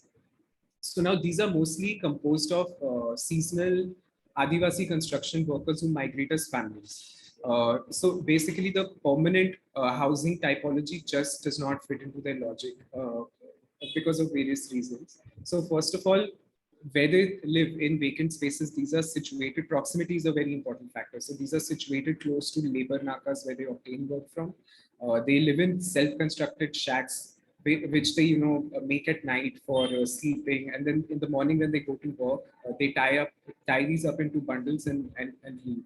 And then what this allows is they can maintain a community living, they can maximize the savings and invest in their housing back in the village.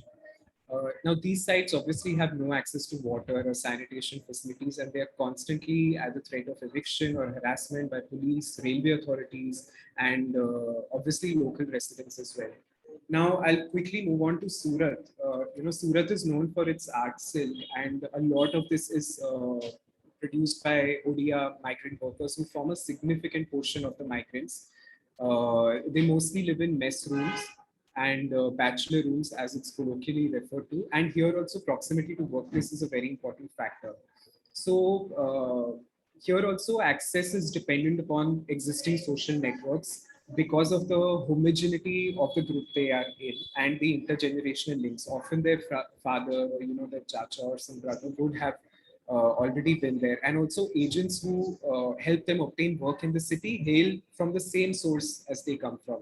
So that connection is also there. So if we look at first, if we look at bachelor rooms, rented rooms, these are again these are informal. There is no written agreement. They are located in peripheries of the industrial corridors. Up to 2 to 10 workers share them. And for many of them, these are unaffordable because a deposit is required. So many workers prefer to live instead in mess rooms.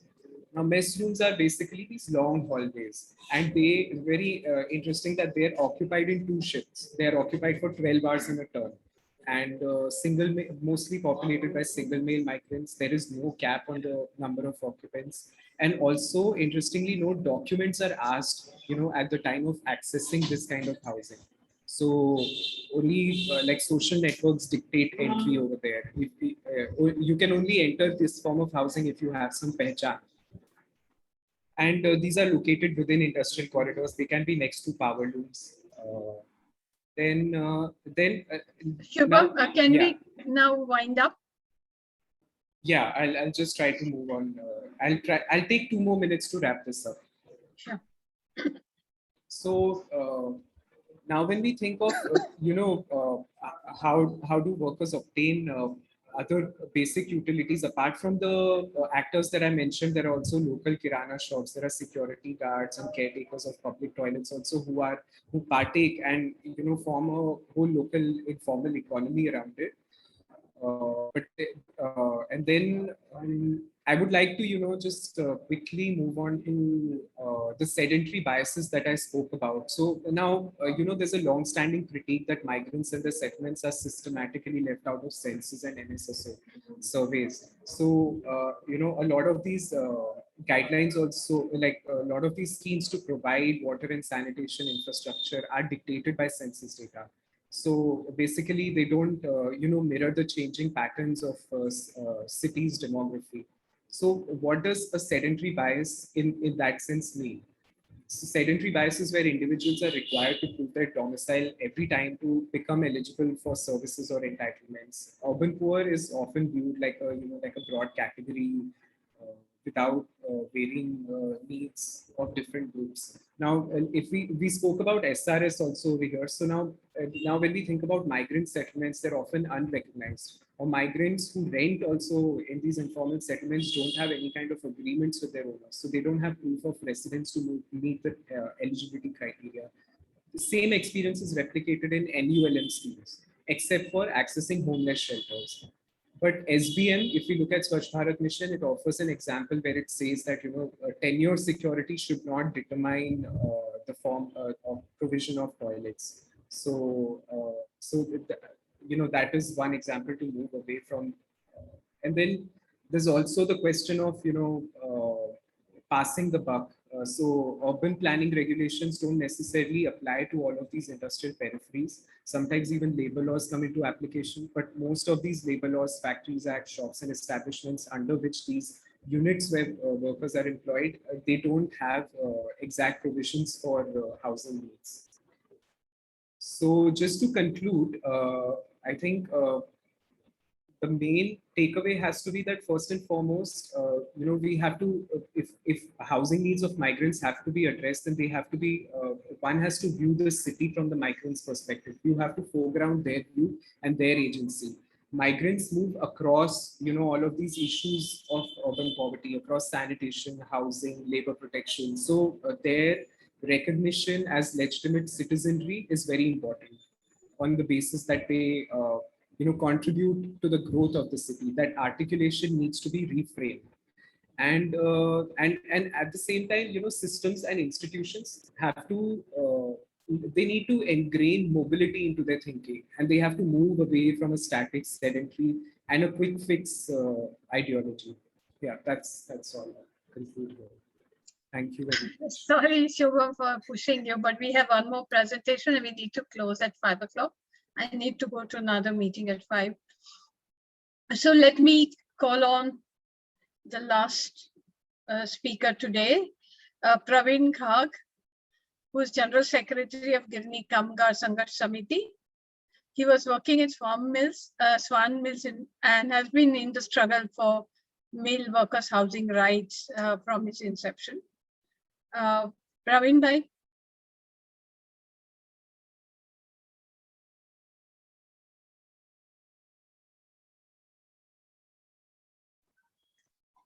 Praveen स्वतःला unmute करा आणि बोला.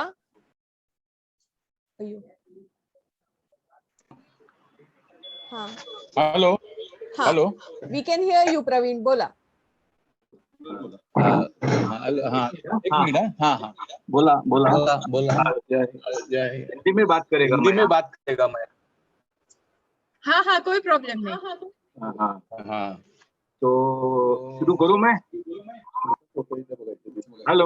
हाँ बोलिए प्रवीण भैया, बोलिए. ये देखिए, मैं गृहिणी मजदूरों का काम करता हूँ मुंबई शहर में, और मालूम है कि एक बड़ा संघर्ष हम लोग ने हाउसिंग के लिए, मिल मजदूर के लिए मुंबई शहर में किया है. कि क्यों ये मुंबई शहर बोलेगा तो मिल मजदूरों का एक मैनचेस्टर था.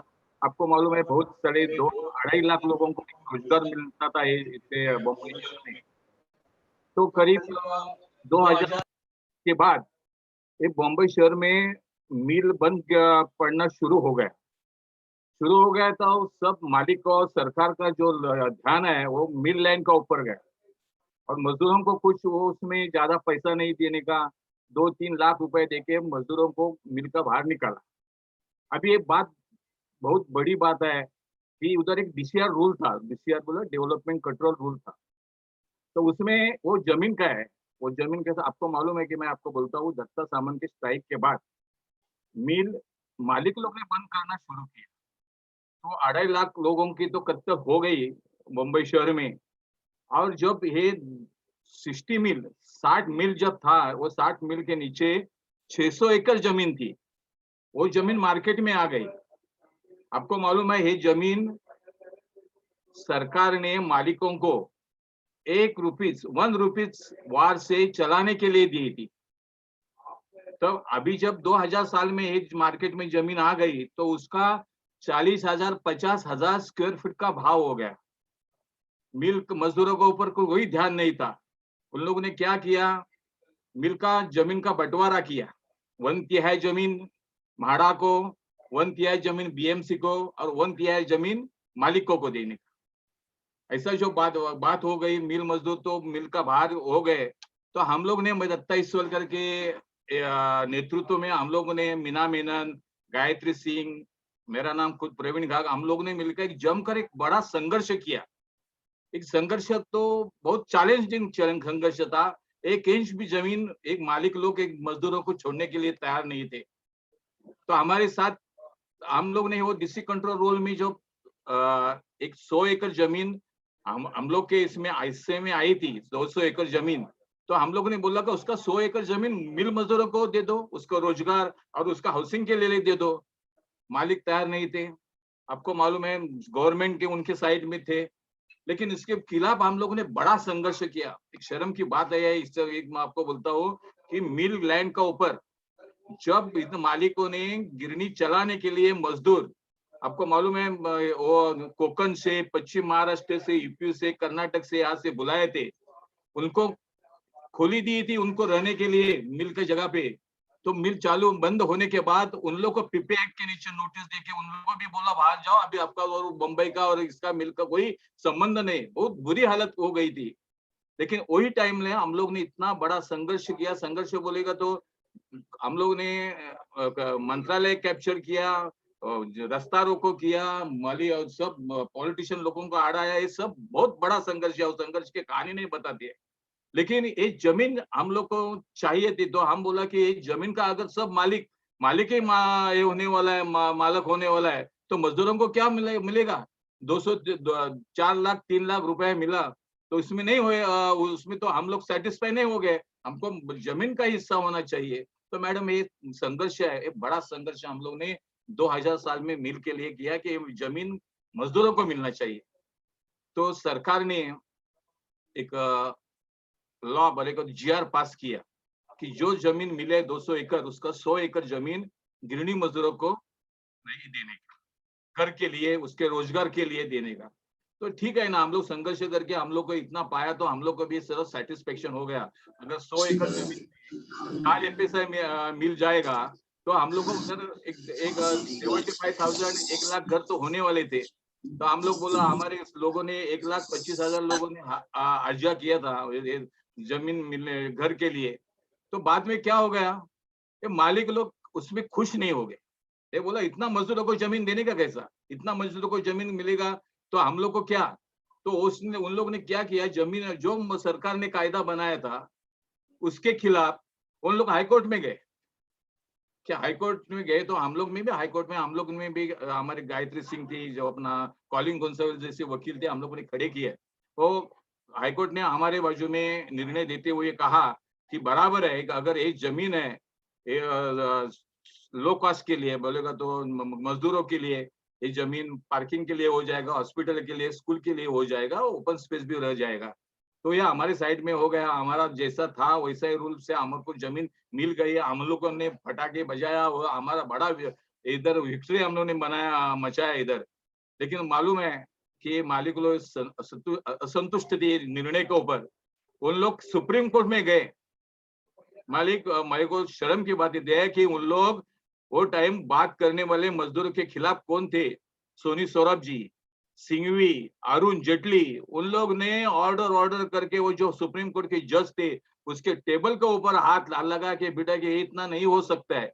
लेकिन वो टाइम हमारे महाराष्ट्र के चीफ मिनिस्टर विलासराव देशमुख थे। बाई चांस उन लोग ने वोटी टाइम ये कानून में बदलाव किया। क्या बदलाव किया, बहुत बुरा बदलाव किया कि हमारा पूरा जो 600 एकड़ जमीन थे उसमें से 1/3 जमीन हमको मिलने वाली थी। तो उसने क्या किया, खाली मिल में जो ओपन लैंड है, ओपन लैंड जो रास्ता होएगा किधर गोडाउन का जो जगह होएगा वो उसका 1/3 जमीन देने का उस लोग ने एक जीआर निकाला। तो एक बहुत बहुत बड़ा बोलेगा तो हमारा ऊपर ये हो गया कि हमारा ये सब जमीन जाने के बाद तो उसके बाद इसके खिलाफ हमने लड़ाई की, सब किया। तो इन लोग जब कोर्ट में गए, कोर्ट में जाने के बाद ये सब वकील खड़े रह गए। आपको अरुण जेटली जैसे कि वो जो होता है एमपी भी थे, लेकिन वो प्रोफेशनली वो ये थे, लॉयर थे। उन लोग ने उधर भी उसने भी कहा ये किया, बॉम्बे डाइंग के बाजू में उसने झगड़ा करके वो नहीं जमीन मजदूरों को नहीं मिलना चाहिए, उनको उनका ड्यूज मिला है, अभी उसका कोई हक नहीं रह गया है, ऐसा सब वो उन लोग ने बात करके वो हम लोग को कुछ देने के लिए उन लोग ने मना किया। तो इसका परिणाम बहुत बेकार हो गया।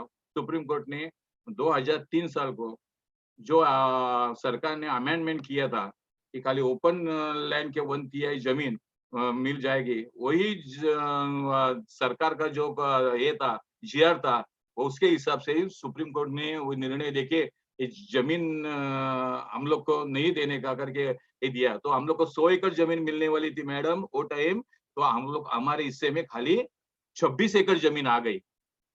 तो हम लोग ने छोड़ा नहीं, हम लोग बहुत संघर्ष किया कि तो उसमें से कितना ही हो गए तो ज्यादा से ज्यादा 40,000 के घर बन जाएंगे, नहीं 24,000 घर बन जाएंगे।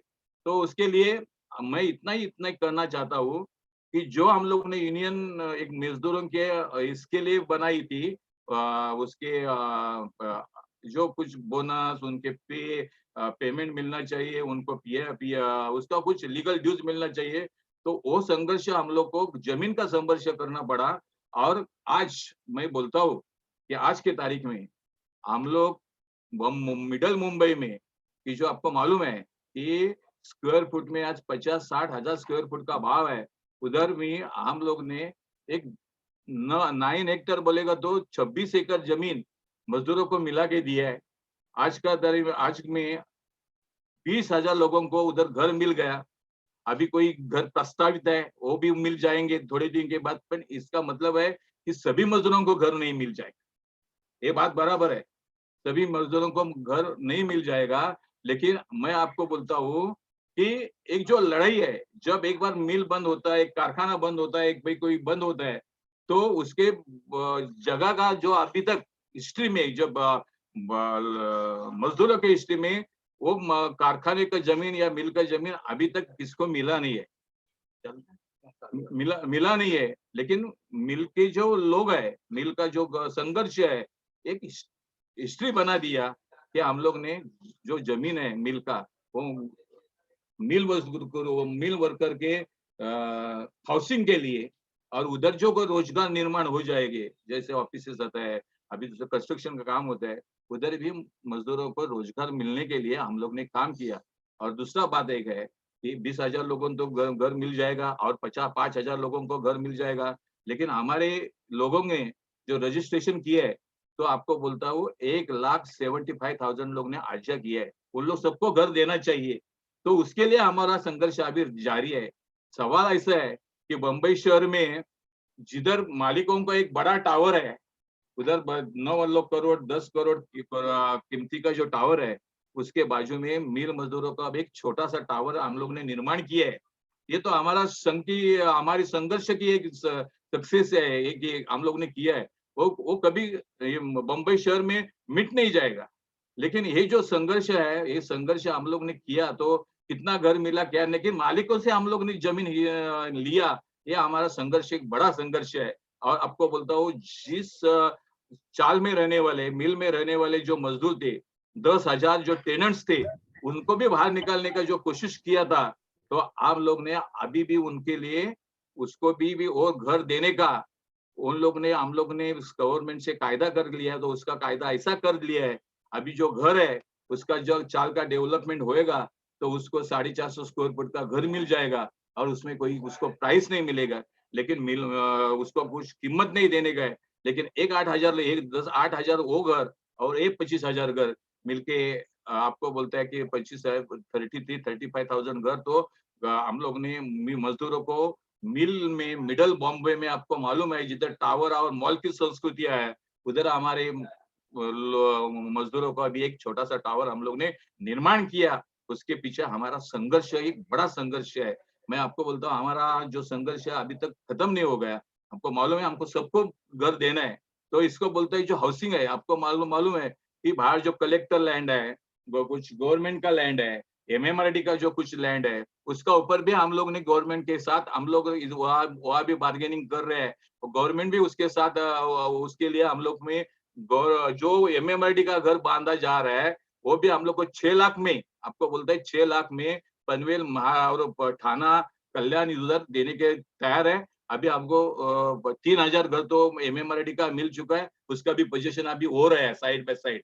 ये बोलेगा तो एक बहुत बड़ा संघर्ष है, मिल मजदूरों का एक बहुत बड़ा संघर्ष है। मैं बोलता हूँ कि जो संघर्ष हम लोग गिरनी बचाने के लिए किया, हम लोग संघर्ष उन लोग का ड्यूज देने के लिए उनके दिया, तो वो संघर्ष वही लैंड मिलों की लैंड है, वो मजदूरों को देने के लिए भी हम लोग कामयाब हो गए। सबको नहीं मिला, लेकिन सबको मिलने के लिए अभी हम लोग के गवर्नमेंट के साथ बात कर रहे हैं।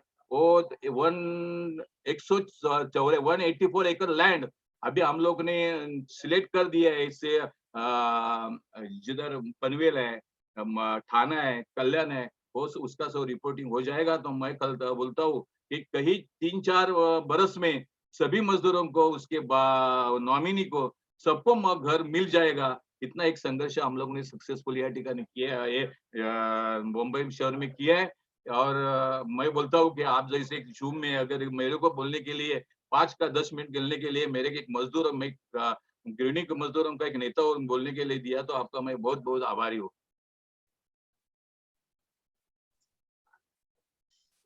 बहुत बहुत आभार प्रवीण भाई। बड़ी अच्छी संघर्ष की बात आपने की। तो श्वेता, मुझे जाना पड़ेगा 5 बजे कोई और मीटिंग में। मैं कुछ मुद्दे जो इस डिस्कशन से निकले हैं वो बता सकती हूँ।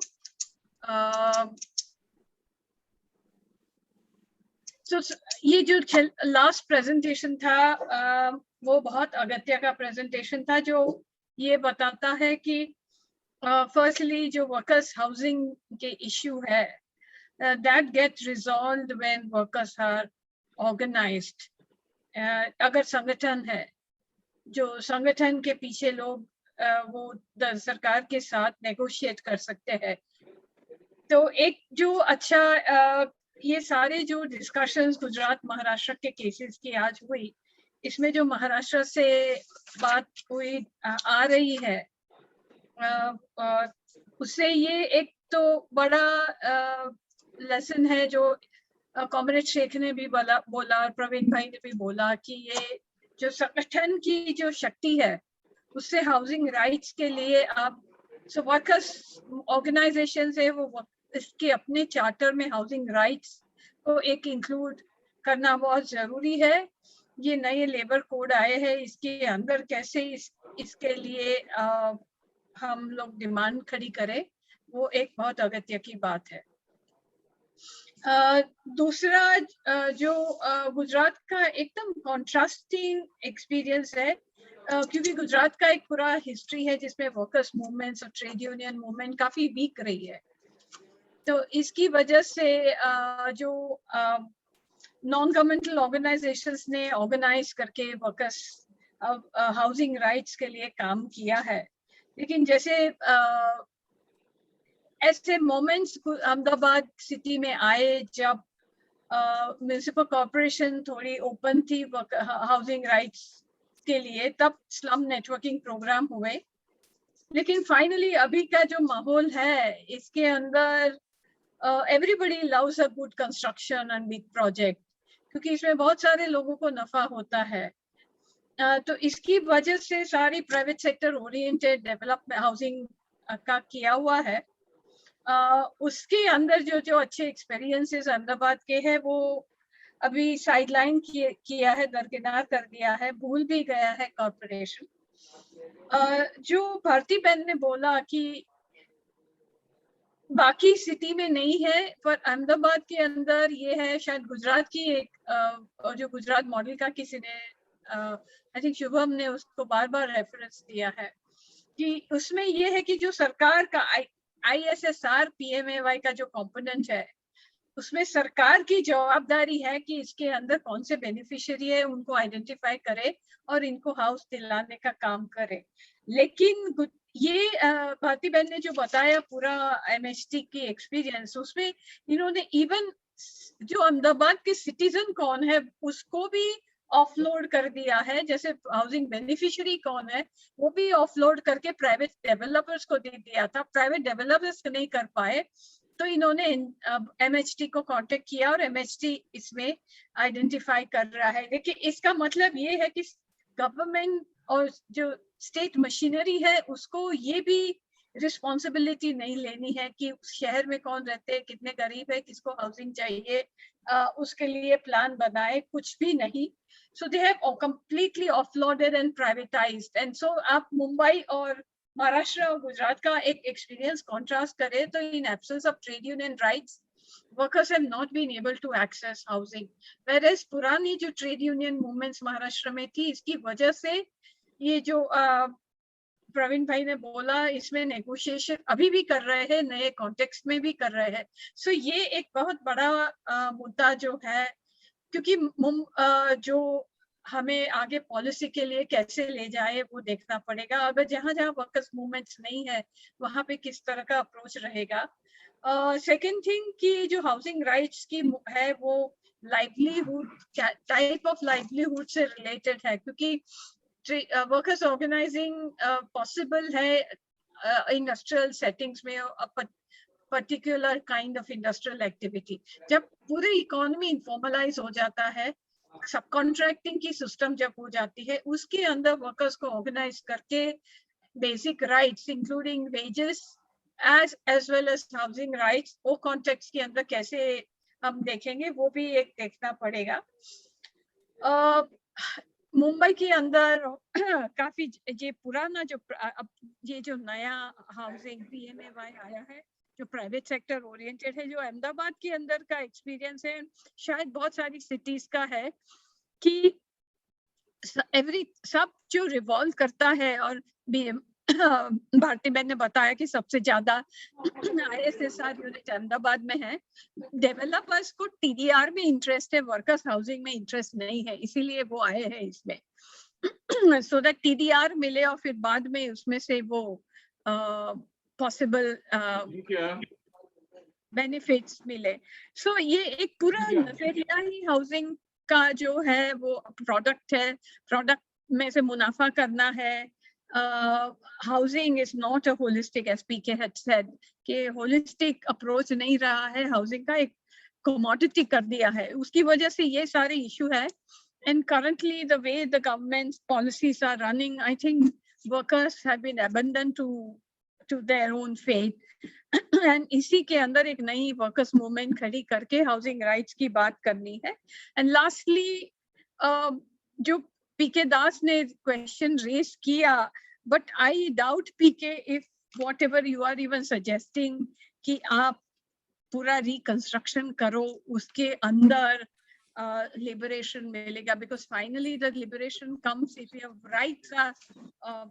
Two things versus the right. One is the land rights, क्योंकि land is whether land is becoming a social commodity or not, or land is a marketable, tradable commodity. इसलिए use rights versus exchange right का जो मुद्दा है वो resolve नहीं होगा तो आप reconstruct करो और redevelop करो, उससे क्या फर्क पड़ेगा।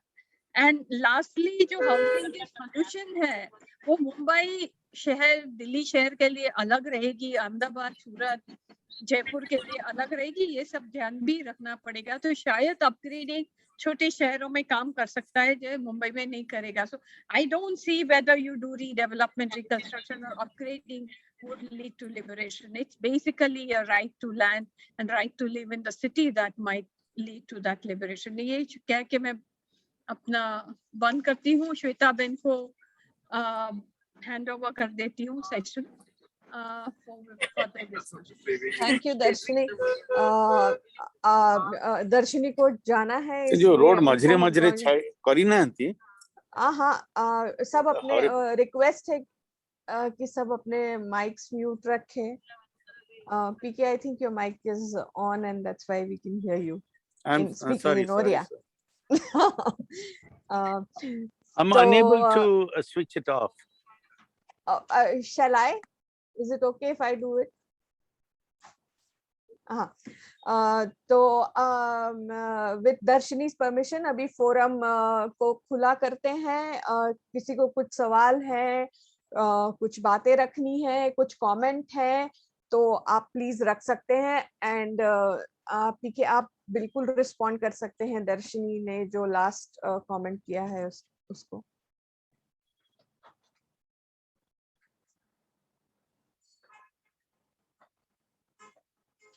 आप में से जिसको बात करनी है वो प्लीज अपना माइक अनम्यूट करिए और बात करिए।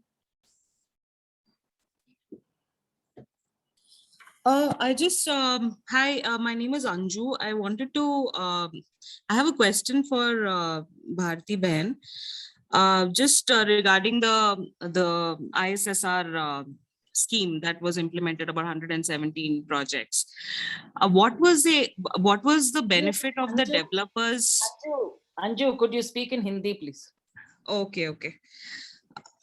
हाँ, so मैं ये जानना चाहती हूँ कि डेवलपर्स को क्या फायदा था इस पूरी स्कीम में, कितना हद तक उनको बेनिफिट मिला, बी इट मॉनेटरी या टीडीआर के हिसाब से उनको कितना फायदा हुआ। उनका इस प्रोजेक्ट में इन्वेस्टमेंट काफी सिग्निफिकेंट रहा जितना मैं समझ पाई हूँ आपके प्रेजेंटेशन से। सो उसके हिसाब से कितना फायदा था और व्हाट वाज द, मतलब वो क्यों आए हमारे इस कोलैबोरेशन में, that was what I was wondering. Anju ji, ये पूरा पब्लिक प्राइवेट पार्टनरशिप का पॉलिसी ही टीडीआर मॉडल पे जो बॉम्बे में था एसआरएम, उसी के इस पे ये डिजाइन किया हुआ है। तो लोकेशन के मुताबिक प्रीमियम काउंट होता है और उसके कैलकुलेशंस होते हैं जिसके बेस पे उनको टीडीआर मिलता है। तो इसीलिए अहमदाबाद म्यूनिसिपल कॉर्पोरेशन उसको विन विन सिचुएशन बोलती है कि डेवलपर को टीडीआर मिलता है, स्लम ड्वेलर्स को मकान फ्री मिलता है और एम कॉर्पोरेशन को ये लगता है कि हमारा शहर स्लम फ्री हो रहा है, तो टीडीआर बेनिफिट्स मिलते हैं। वो प्रोजेक्ट वेरी होते हैं और उसके अपने टेक्निकल कैलकुलेशंस होते हैं। वो टीडीआर इसी साइट पे मिलता है कि बाहर कहीं और उसमें भी काफी सारे चेंजेस आए। जब सबसे पहला 2010 का पॉलिसी था तो उसमें ये था कि वो सेम जोन में उसको यूज करे, लेकिन अब वो किसी भी जोन में, अहमदाबाद में कहीं पे भी वो अभी यूज कर सकते हैं।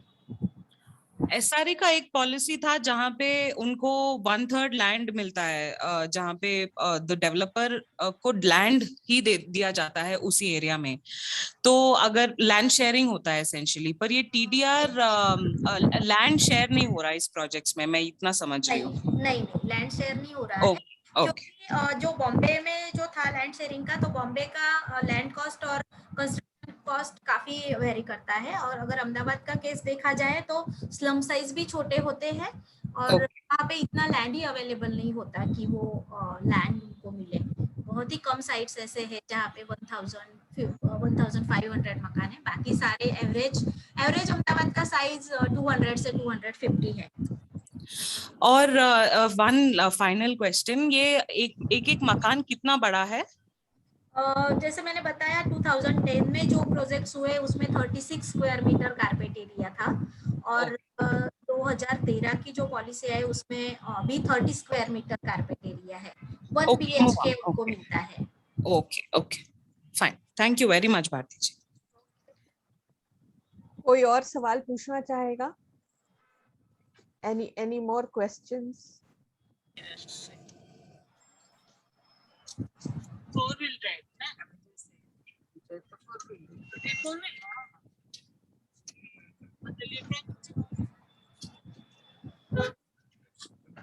Four-wheel का कौन है? It's for I just additional have power. Okay, sorry.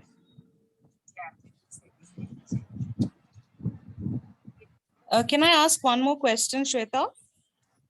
Please go ahead. The first I mean, this is to all panelists. This is open to everybody in the Hindi में पूछो। मैं ये पूछना चाहती थी, सबसे पहले वाला प्रेजेंटेशन जो राजेंद्र जोशी ने दिया उसमें स्लम अपग्रेडेशन का इशू था, where he spoke about, जहाँ पे उन्होंने स्लम इंटरवेंशन के बारे में बताया, and how slums are already existing asset है, हाउसिंग का स्टॉक है उसमें वगैरह वगैरह। एंड देन फिर पीके ने रेस किया कि यू नो हाउस का question is beyond just a commodity, open spaces, common spaces, and there is a lot more democratic reforms that is required.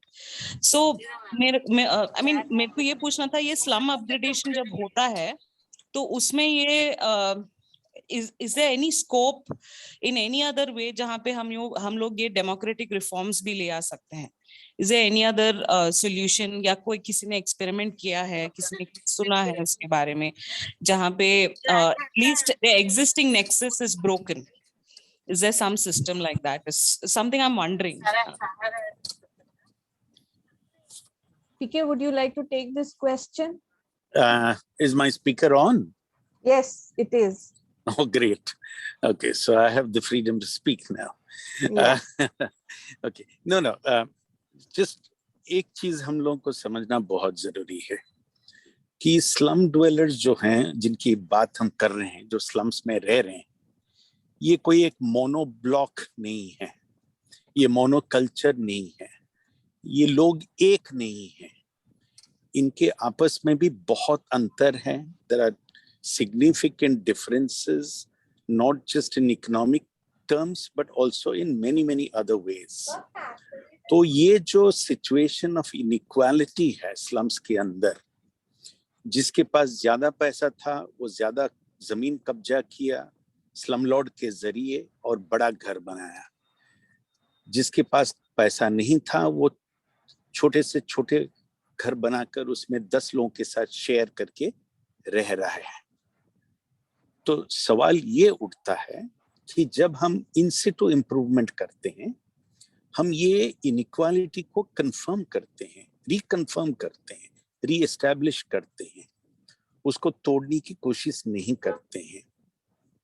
और ये जो लोग ज्यादा एरिया लेकर रहे हैं या जो छोटा एरिया लेकर रहा है, ये एक राइट बन जाता है, उसका एक हक बन जाता है वहां पर। It is not out of choice. It is out of might, out of force, out of inequality conditions that exist. Now, सवाल ये है कि ये जो परिस्थिति स्लम के अंदर, मैं सिर्फ सामाजिक प्रश्न का सवाल नहीं उठाया,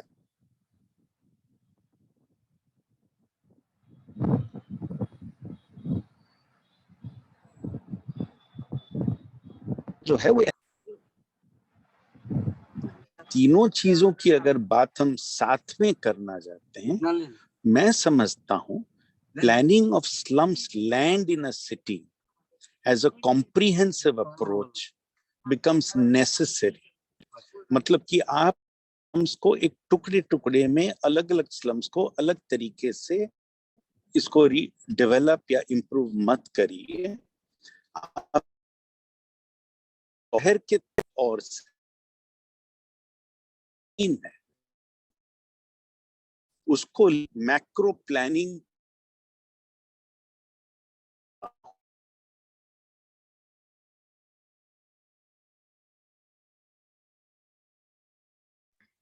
We have lost you. आवाज नहीं आ रही है आपकी।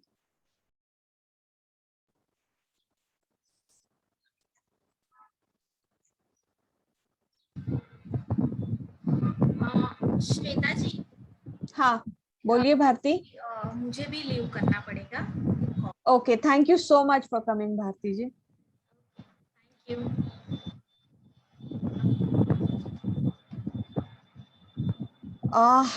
किसी और को कोई सवाल पूछना है?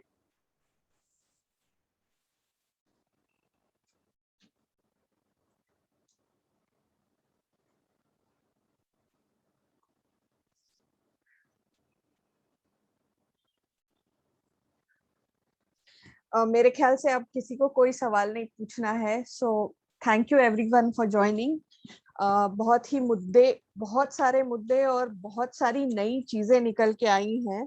जैसे दर्शिनी ने भी कहा कि जहाँ एक तरफ महाराष्ट्र का एक्सपीरियंस है, जहाँ संगठन है और संगठन के चलते लोग अपने हकों को मांग सके हैं, उसी तरह गुजरात में ट्रेड यूनियन स्ट्रगल नहीं होने के कारण लोगों को उस तरह के राइट्स नहीं मिले हैं। सभी चीजों को प्राइवेटाइज कर दिया है, ऑफलोड कर दिया है, जो उन्होंने शब्द इस्तेमाल किया। दूसरा है कि माइग्रेंट्स को बिल्कुल ही देखा नहीं जा रहा है, माइग्रेंट्स का विजिबिलिटी इसमें नहीं आया है, उनको अपने डिवाइस पे छोड़ दिया गया है। और कुछ बहुत ही पर्टिनेंट क्वेश्चंस पीके ने रेज किए और उन्होंने इसका सॉल्यूशन भी देते हुए कहा कि कॉम्प्रिहेंसिव प्लानिंग होना चाहिए, सारे स्लम्स का एक साथ प्लानिंग होना चाहिए, और अपग्रेडेशन, उनके डेमोक्रेटाइजेशन का प्रोसेस नहीं हो सकता है। इसके ऊपर हम अपग्रेडेशन के प्रक्रिया में भी ये बहुत सारे जो पीके ने रेज किए हुए रिलेशनशिप, जो नेटवर्क्स, जो एसोसिएशन है, अपग्रेडेशन के दरमियान भी उनके साथ कॉन्फ्लिक्ट आता है। ये हमारे कुछ एक्सपीरियंस है और उनको रिजॉल्व किया जा सकता है। तो मुझे लगता है कि एक बास्केट ऑफ अप्रोच है जिसको लेकर के हमको वर्कर्स हाउसिंग की तरफ देखने की जरूरत है। और सबसे बड़ी बात जो निकल के आई कि संगठन का होना बहुत जरूरी है इस पूरे इसमें। जैसे कॉमरेड शेख ने भी बात की कि संगठन था और वो संगठन के होने के कारण ही बीडी वर्कर्स का हाउसिंग, और संगठित एक गठ होने के कारण और विजिबल संगठित गठ होने के कारण एक बीडी वर्कर्स का हाउसिंग बन सका। तो हमको अगर हाउसिंग की भी डिमांड करनी है तो कामगारों, इनफॉर्मल ही हो लेकिन कामगारों का संगठन होना बहुत जरूरी है। और ये संगठित करते हुए हमको उनके हाउसिंग और उनके वेजेस, अब हम डिस्टिंक्ट बाइनरीज में सिर्फ वेजेस की बात करेंगे और कामगारों के हकों में हाउसिंग नहीं आता है या उनके लिए बेसिक एमिनिटीज नहीं आती है, ये बात नहीं कर सकते हैं। हमको ये सब संगठित रूप से बात करने की जरूरत है। बिल्कुल बंद करने से पहले मीटिंग में आखिरी बार किसी को कोई कमेंट करना है, कोई कुछ पूछना है, तो एक लास्ट चांस है, 2 मिनट में अगर हम किसी को कुछ बोलना है तो अपना माइक अनम्यूट करके बोल सकते हैं, और नहीं तो फिर हम मीटिंग ये वेबिनार यहीं पे क्लोज करेंगे। आप सबका बहुत बहुत धन्यवाद ज्वाइन करने के लिए। Thank you, thank you, thank you. तो क्लोज करें।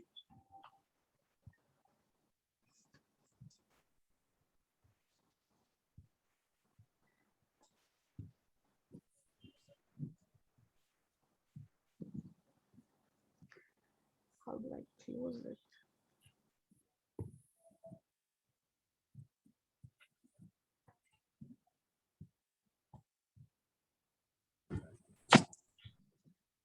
Hello.